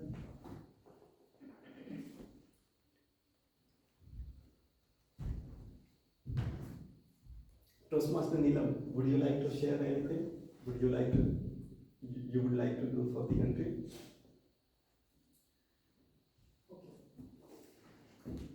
I would like not to throw the polythenes. Okay. Whether I'm reusing it for the last 2-3 months. I'm reusing it. If I have a collection of many polythenes. Yesterday only I gave it to some street wala foods, that vegetable hawker, street hawker. I gave those bundle of packets of polythenes to him, just to reuse it. Okay, very thoughtful. Did he pay anything? No, nothing. In return? Nothing? Okay. Anyway, great gesture. Moving forward, our next speaker is someone who joined in July 2023.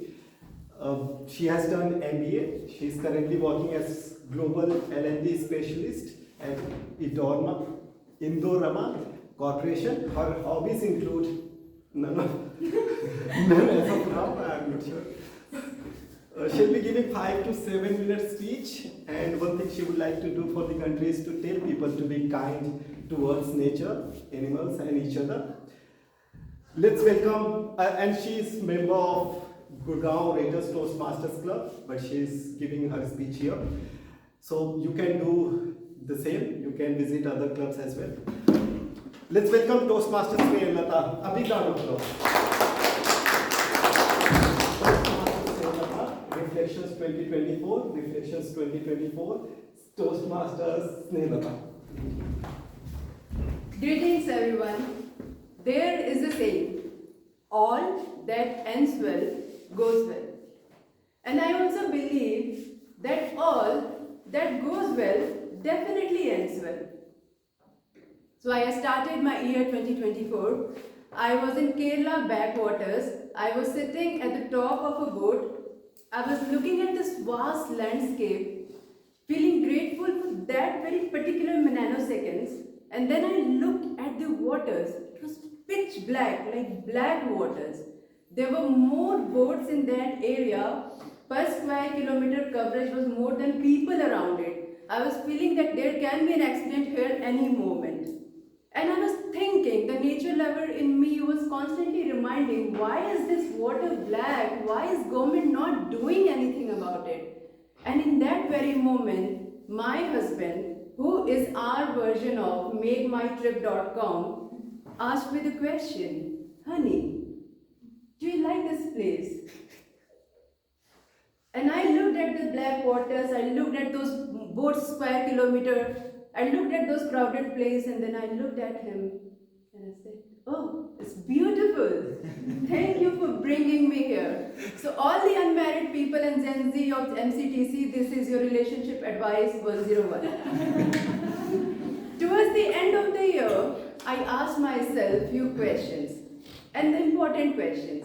My first question was, what I could not do this year because of my fear. To be frank, I have this irrational fear of driving. I still could not drive. So in year 2024, my mother-in-law, my husband, collectively decided that I should learn. And a treaty was signed. I was admitted to a driving school. I went there for 3 days. On 4th day, I told the driver that it's raining, it's not safe, I'll not come, I'll come some other day, and I disappeared. Then, my best friend came to the rescue. He said, Sneha, if you cannot drive four-wheeler, learn two-wheeler driving.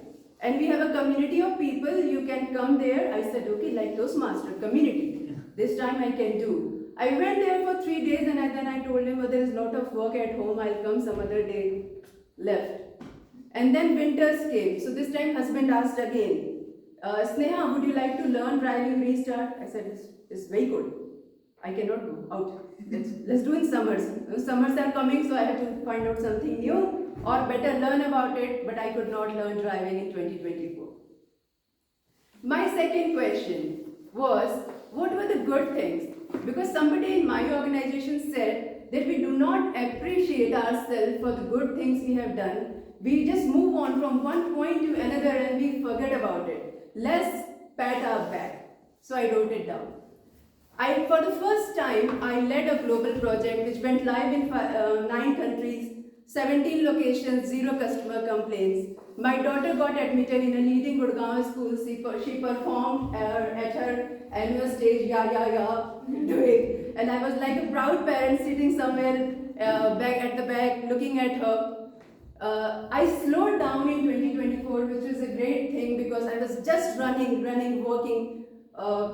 At home and office combined, I think I was putting 17-18 hours a day, every day, and I just slowed down and enjoyed myself.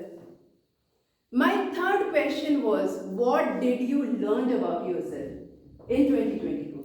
So I fell sick in July. It started with a sharp pain in my leg, which went into my spine, shoulders, neck, everywhere. Our doctor, who is also our cousin, very clearly said that Sneha is not something serious, but is going to take time, which meant that for 3 months I could not go to my office. I was practically at home. For 2 months I was okay, but by the end of the second month, the overthinker in me started questioning. I thought that the entire family plus cousin is lying to me. There is something wrong which he is not telling, so I went where I should not go, and that is Google. And I googled the symptoms and came to the epitome of conclusions. It was diagnosed by Google that there are 90% chances of these diagnoses to be termed as cancer. I thought my life was going to end and the doctor is not right. So I left my family doctor, I consulted another doctor, I went to neurologist everywhere. The diagnosis was same what they were saying. The 3 months, if you put it on a rating scale, pain was up to 7, but I excavated it. I made a mountain of molehill, what was described here, and I took the situations to extreme, and finally I diagnosed that it was not cancer, it was not something, it was the overthinker in me who was complicating the whole situation. My last question for myself was, where did I fail this year? And this time I took a break and I wrote 0. No failures. And it was not like that it was a seamless year. I wrote failures because I thought that there are no failures as such. I was ill for some time, I could not do many things, but this does not stop me there. I can pick anything, anywhere, any moment, and I can restart. There are no failures.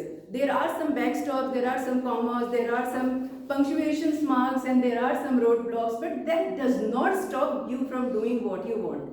And that does not stop you from creating another marvelous 2025. So I leave this stage and I leave all the MCTC people with this one powerful thought. What are the questions you are asking yourself? Are these questions giving you some important replies? Or do you want to ask yourself new questions? But keep asking. Thank you so much. Over to you. Very engaging speech.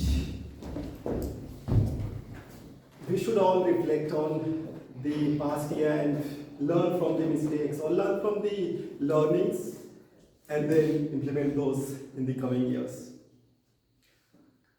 Now moving forward, 1 minute silence for the feedback. After that, we'll be having the last speech.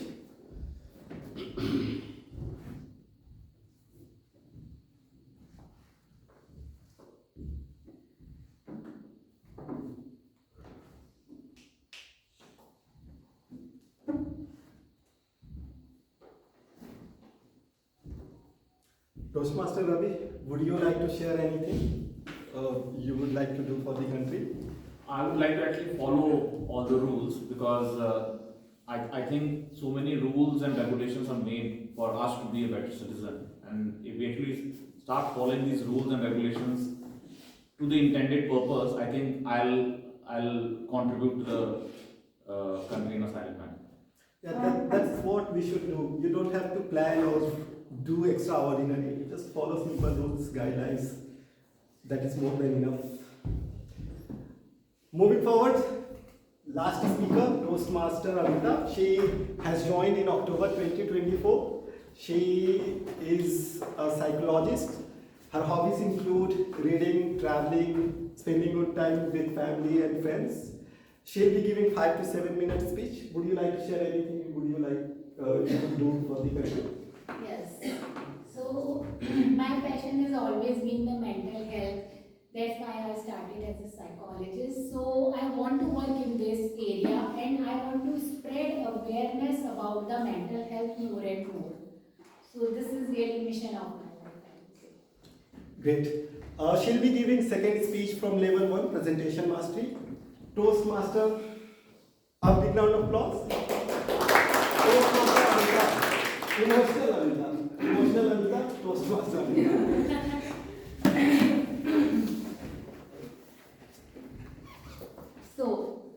emotional Amita. Emotions are intrinsic part of all of us, right? We all feel emotions. Negative, positive, but we all feel, right? Is anyone here who does not feel emotions in the audience? No? Toastmaster, MCTC. Are you sure, everyone? Yes, yes. Good.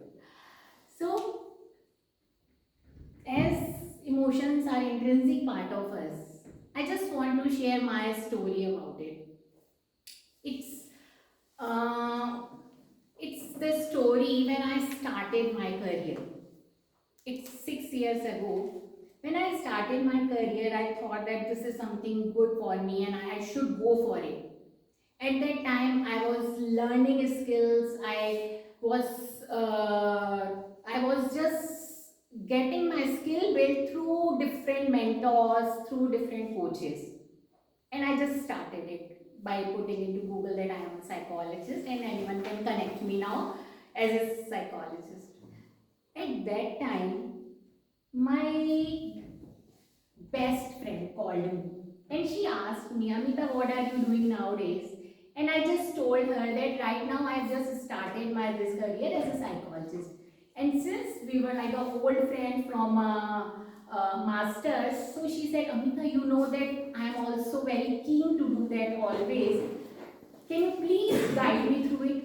I said, why not? You are my good friend. I must do it. And then I told her all my mentors, coaches, and I just connected her with them.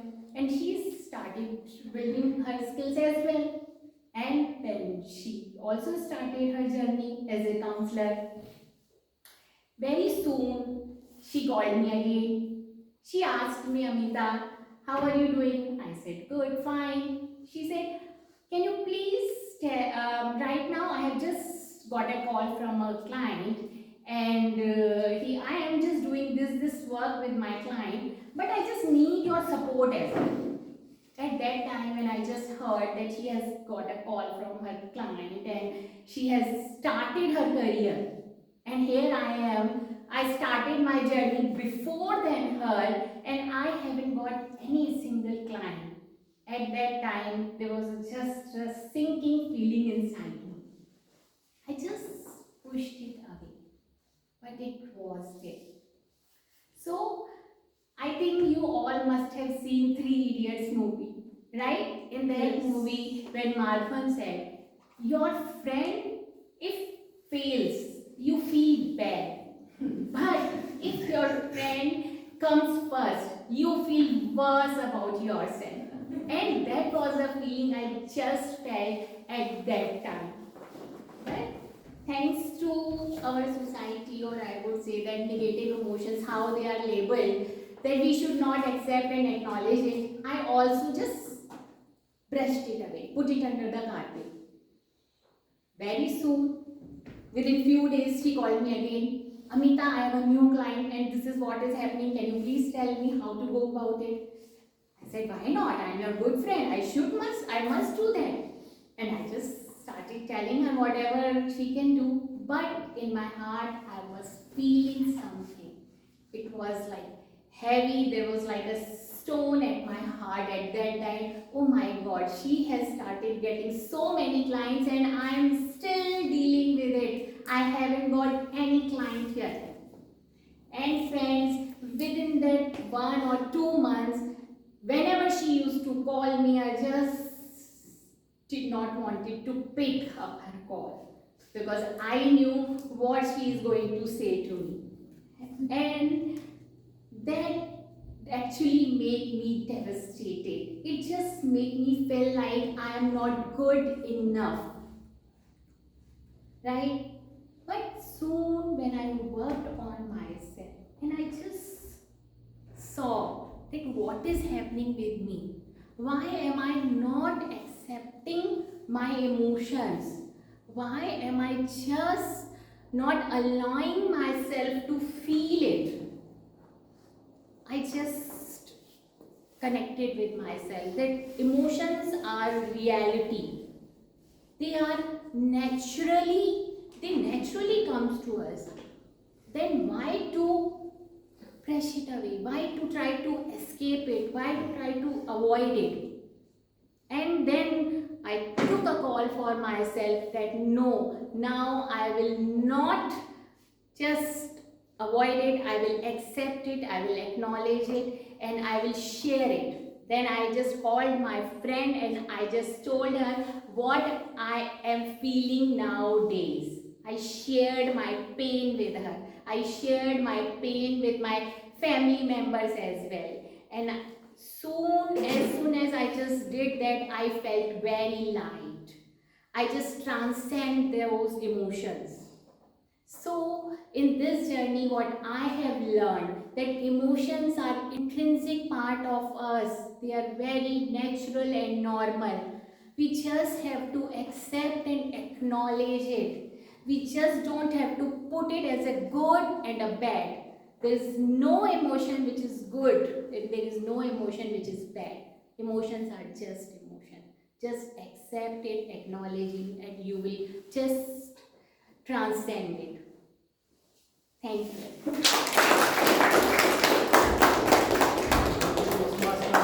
Very emotional speech.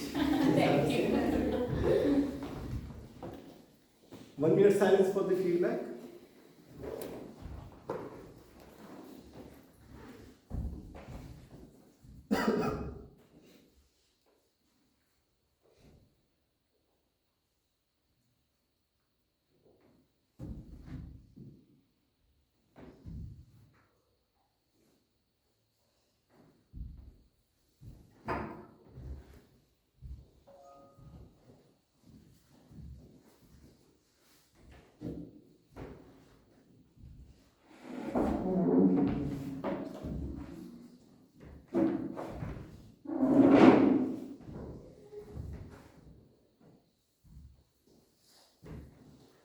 Moving forward, now it's time for the evaluation, and quickly we'll move towards it. Our first evaluator would be Toastmaster Ankit. He would evaluate the content. He has joined in January 23. He has done BTech. He is currently working as business intelligence professional. His hobbies include traveling and cycling, and he never wants to miss voting. A very thoughtful thought. Toastmaster Ankit. A big round of applause. Thank you, Toastmaster Rahul. So I'm your content evaluator for today. I'll be evaluating the content of every speaker. First speaker, Toastmaster Ravi, who spoke on human irrationality. Great storytelling between two friends, like how he explained the one friend drew the field and the other friend drew buffalo. We could imagine that. So great storytelling, and the vocabulary was also good, like trampling the crop, preconceived idea, shared different biases and different emotions of triggers. Few recommendations are you can use good vocabulary at some places. For example, you mentioned break the heads. You can improve there in terms of vocabulary. Although great info in the first half, around the second half it was little factual and monotonous. Make it more interactive. Ask questions and take inputs from listeners as well. It will definitely help you. Overall, a wonderful speech. Coming to next speaker, Prithvi.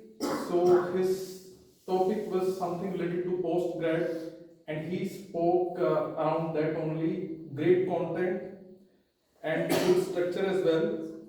Few things that he can improve on, and the recommendations I'd like to make is to avoid vocabulary like he said, random shit. So in formal setting we should avoid such kind of vocabulary. And in the end he should have summarized the speech. He just ended it up abruptly, so there's a scope for improvement there as well. Then coming to Nancy, her topic was small habits, big change. So her speech was very interactive. She asked a question in the starting that have you brushed your teeth? and everyone I think raised hand, and it was a good interactive start. And also her speech was very simple, very effective tips she shared. So I really liked her speech. Few recommendation is please summarize your speech. You ended it up abruptly. Same recommendation. And you can also experiment with good vocabulary. You are speaking really well, but you can try some good vocabulary as well in your speech. Great speech overall. Next up is Ashish. So commendation is that he chose a topic what you want to become, and also he shared examples from his rich experience of what his perspective is on this question, and his storytelling was really good. Talked about from his own perspective, own experience. The recommendation is take question better way, because he asked the question, but then he moved on. He didn't take any answer from the audience. That's a very important thing. If you are asking question, wait for people to reply. Say, just listen what they are saying, and you can add that in your speech. Again, the summary part was missing, so include that. Next up is Vivekanand. So topic was very interesting. NNLT, non-negotiable learning time. I was thinking what it could mean, and it has a very meaningful, meaning to it. So he basically shared his thoughtful take on how we can set some time for our growth. And I think we have a lot of professionals here. Everyone would appreciate how important this content is, which he shared in his speech. Recommendation is that your structure could be improved. For example, you presented a point and then you said point number 1. So instead of that, just in beginning of your speech, say that these are 3 things, discuss them, and around the summary, you can repeat them. So what will happen is all the listeners will appreciate and they will take something with them home. Like this is what, otherwise it becomes very difficult for listeners to follow what you have said. So coming to Mukesh, his speech title was Art of Letting Go. Again, very relatable content and everyone relate to, he shared something on that. And good structure as well, like he talked, as I just gave you the example, intro, and then he mentioned 3 things, he explained them, and then the structure, great speech. Then in the second half, your flow was a little bit not that much smooth. So when you are writing your speech, when you are practicing it, ensure that your flow is very smooth. Otherwise it becomes very difficult for others to understand and for you to speak if your flow is not well. And overshooting the time, but I think to do justice to the evaluation and to the speakers, I have to give at least as much of feedback. Coming to Ripul, the topic is Ikigai, and he started with a question and took question in a perfect way. He took answers from different listeners.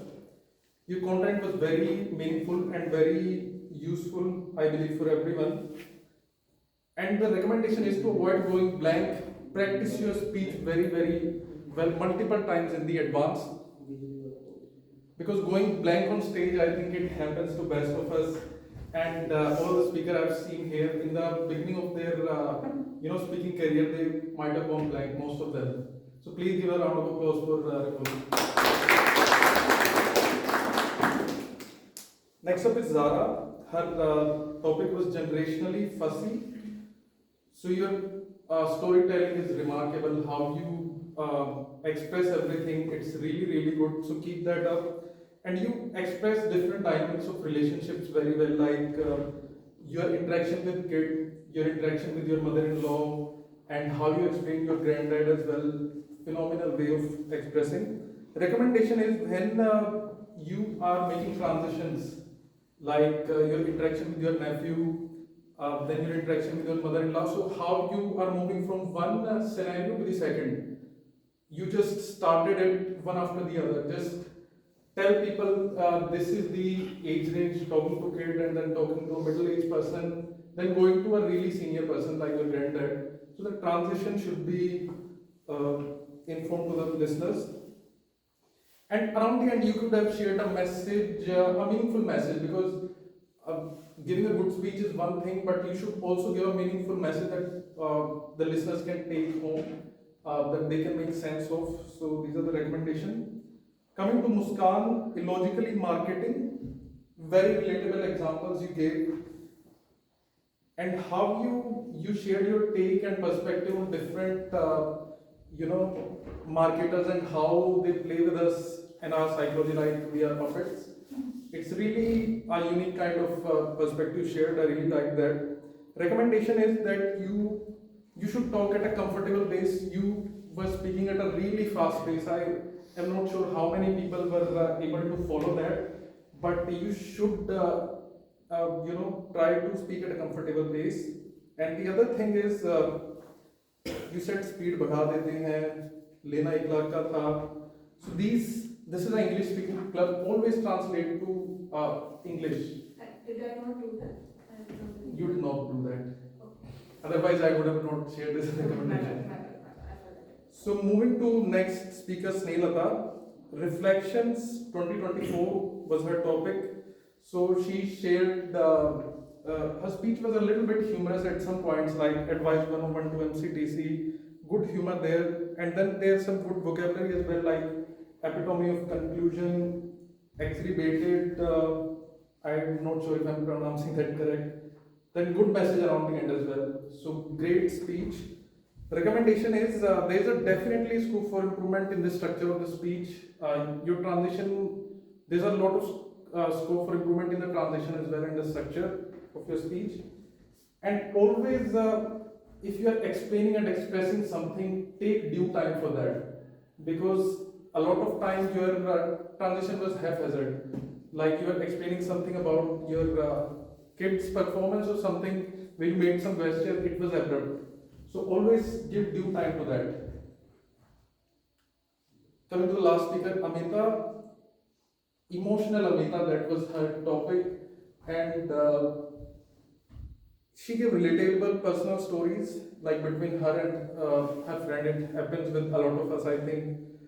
And also around the end, she gave the solution as well. Like she presented a problem and she gave a solution as well. So it made a really good content for any speech, how she performed it.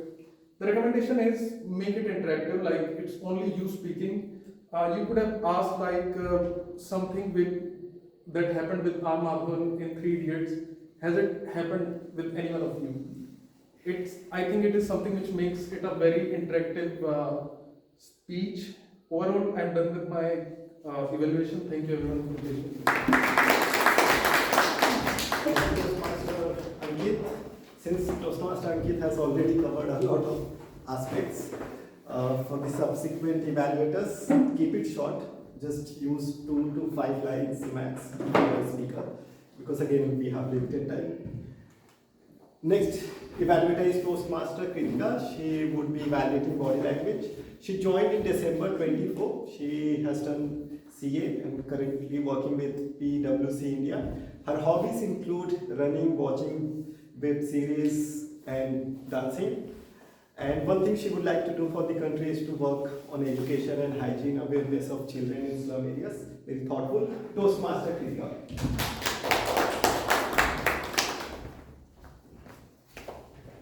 As you all are aware, body language contributes almost 55% of our communication, right? So I will be evaluating the body language for all the speakers and all the speeches today. Summarizing majorly, if we see all the 10, I think it was 10, 11 speeches, 80% of the speeches used rule of 3. Okay, that means you either presented 3 questions, or you gave that what all things you can do. 1, this, 2, this, and 3, you can do this, right?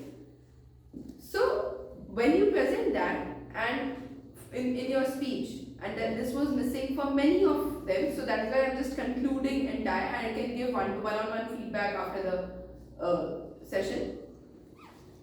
Say for example, this was used by Toastmaster Vivekanand, okay? So what he said for NNLP, what you can do, block off your time. Second, then he moved in the middle, and then he said focused learning, and then in the third he said apply it.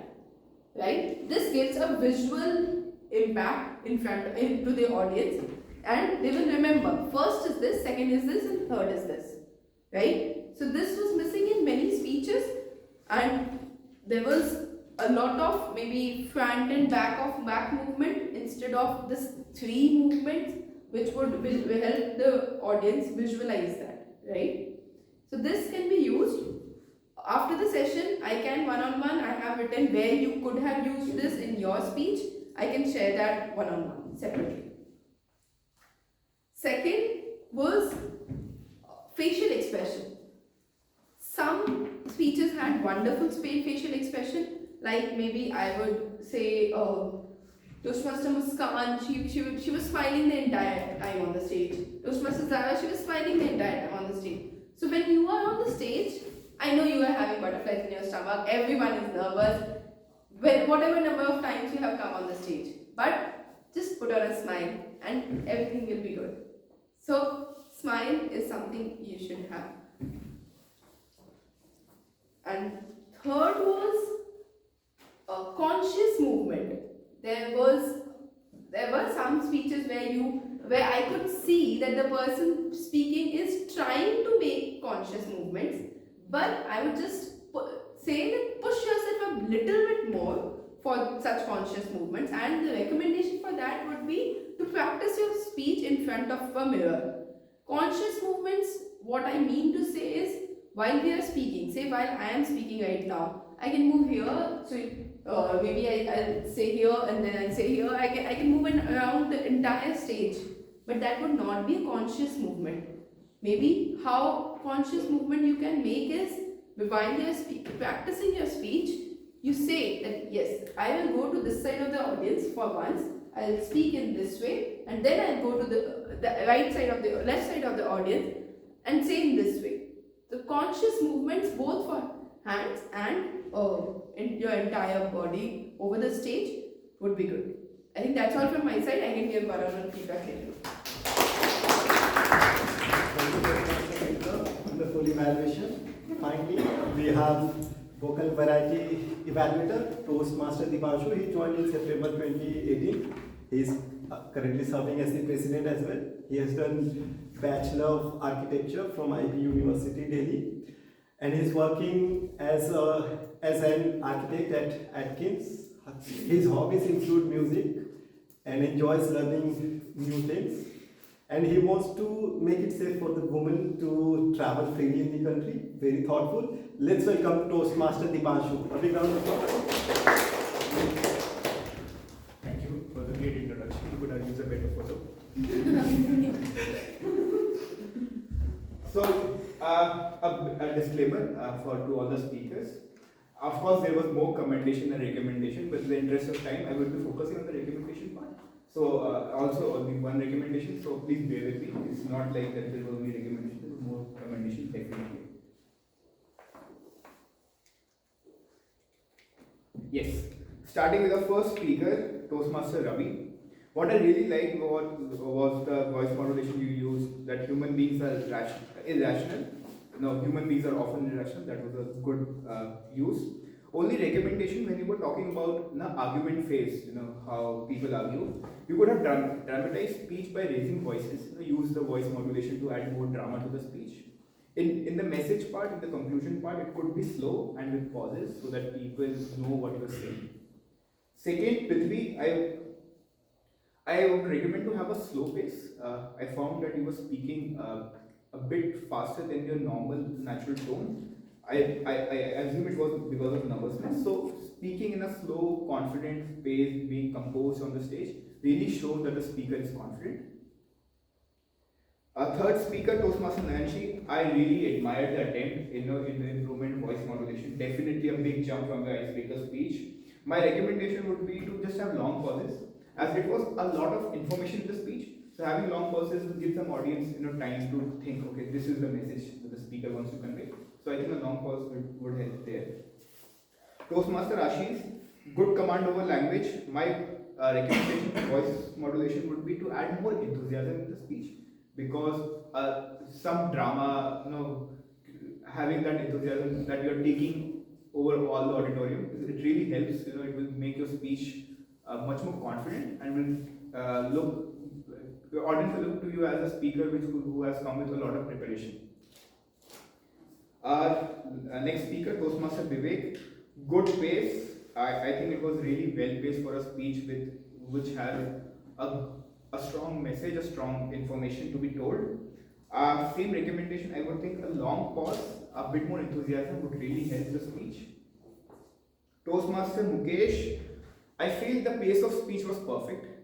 It was just appropriate for the amount of information was given, for the message was trying to be conveyed.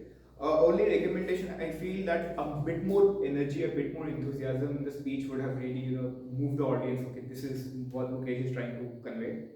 Ripple, good attempt. Only recommendation, preparation is key. Practice, practice, practice. That will really help you in the learning process. Toastmaster Zahra, amazing example of good voice modulation in speech. Story, how you were doing different role plays and how you were using the different voices was really amazing.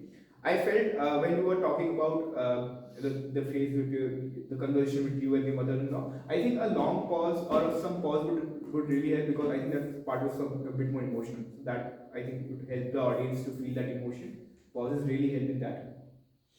Toastmaster Muskan, I think a really well polished speech, paces, different use of tones, paces for voice modulation. Only recommendation is that you attempted a lot of humor, but I feel that since your pace was a bit high, you immediately move on to your speech. I think give some time for the audience to laugh, so that your humor will then work, because audience take time to understand that humor and then they laugh. Be slow. Yeah. Toastmasters Snehlata, really good example of using voice modulation in a very confident, panache manner. Not for specific feedback. I think it was just perfect pace for the information and the speaker you were giving. I think when you were doing the role play between you and your husband, I think more dramatization, voice modulation, that will really help. You are an expert in that. Toastmaster Amita, again the same. Amita, massive improvement in confidence, no doubt about it. We have seen your speeches, last 4 speeches, really massive improvement. You spoke with a lot of confidence. Today you were trying to portray your emotional side also. That's not easy on the stage, definitely not easy. Only recommendation when you are giving an emotional speech, to have long pauses. I feel when a speaker uses long pauses, I have time to reflect on that emotion. It really sinks to your heart. So that's the only recommendation, and that's from my side. Thank you, Toastmaster Dipanshu. Wonderful evaluation. Finally, timer. Please come to the stage and share the timings for the speakers and the evaluators. Yes, I'm ready. Yes. You have 2 minutes. Yes. So I was a timer for today, and the timing is as TM Vivekanand took 7 minutes 40 seconds, TM Prithvi took 5 minutes, TM Nanchi took 6 minutes 21 seconds, TM Ashish took 6 minutes 27 seconds, TM Vivek took 6 minutes 29 seconds, TM Mukesh took 6 minutes 30 seconds, TM Ripul took 5 minutes 13 seconds, TM Zahra took 7 minutes 31 seconds, TM Muskan took 7 minutes 6 seconds, TM Snehlata took 6 minutes 38 seconds, TM Amita took 6 minutes 17 seconds, TM Ankit took 10 minutes 12 seconds, TM Titika took 3 minutes 36 seconds, and TM Dipanshu took 4 minutes 48 seconds. Thank you. I think first one was for Toastmaster Ravi. Ravi. Yeah, Toastmaster Ravi took 7 minutes 40 seconds around. So Toastmaster Ravi will be disqualified and Toastmaster Ankit will be disqualified. And Toastmaster Dipanshu will also be disqualified. Now to the president. That's not the GE gets disqualified. Evaluator is not good. Because 11 evaluation takes time. 11 evaluations. So let them participate for the voting. That's fair. It's fair, yes. It's fun. Public it's all. Because we are out of meeting structure, right? Yes, yes. So let's. Okay, fine. Agreed. But the speaker is disqualified. Yes. Okay, folks, since we are a bit behind time, first thing first, please vote for the best speaker. We have 11 speeches. Evaluators, since there are no disqualification, and auxiliary we only have one. So I'll give you 10 seconds to please vote. Meanwhile, when we are having voting,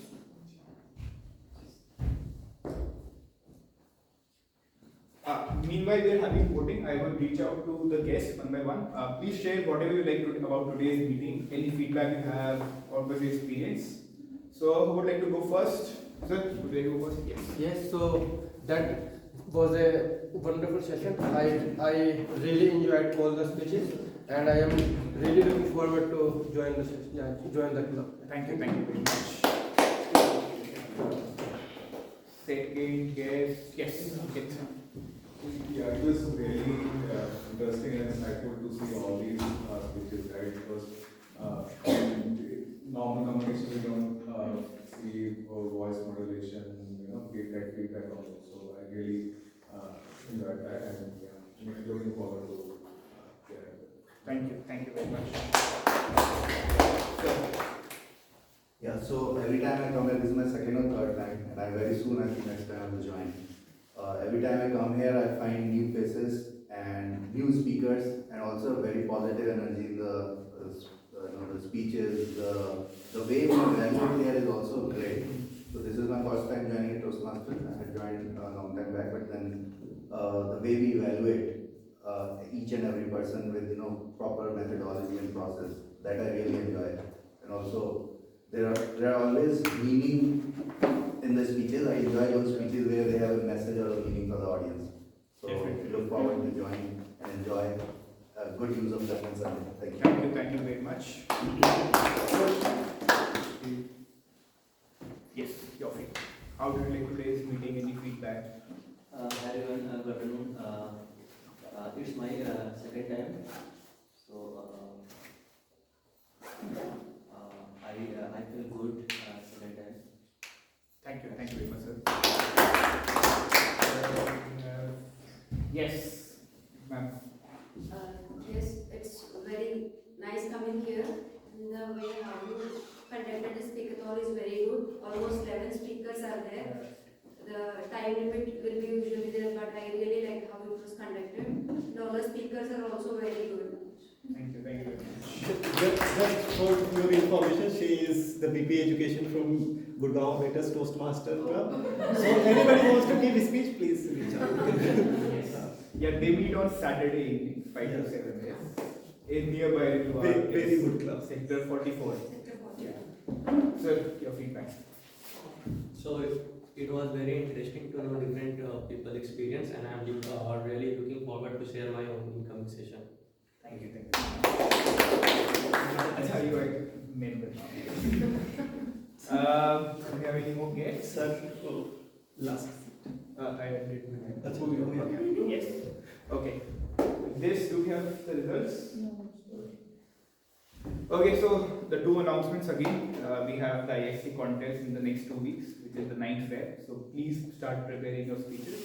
Take support from expert Toastmasters like Rahul, Banu. You can share their speeches, they can evaluate it for you. A lot of people do that. We sometimes also make a group. We're planning to make a different group for all the people who are participating, so that they can share their speeches there and can have it evaluated before the contest, so that they can practice more. We want the best to go from MCTC, because you will be then representing our club in the area level and division level if you keep on winning. And yes, next week we are going to have a special session planned on ISC by Toastmaster Aparna, who was district 2024 district speech contest finalist. So she would be sharing on how to craft a winning speech. What are the things you have to take care in crafting a speech? So please attend that session also. It's going to be a really enlightening session for beginners, advanced, whoever is trying to go to the next level in their speech craft.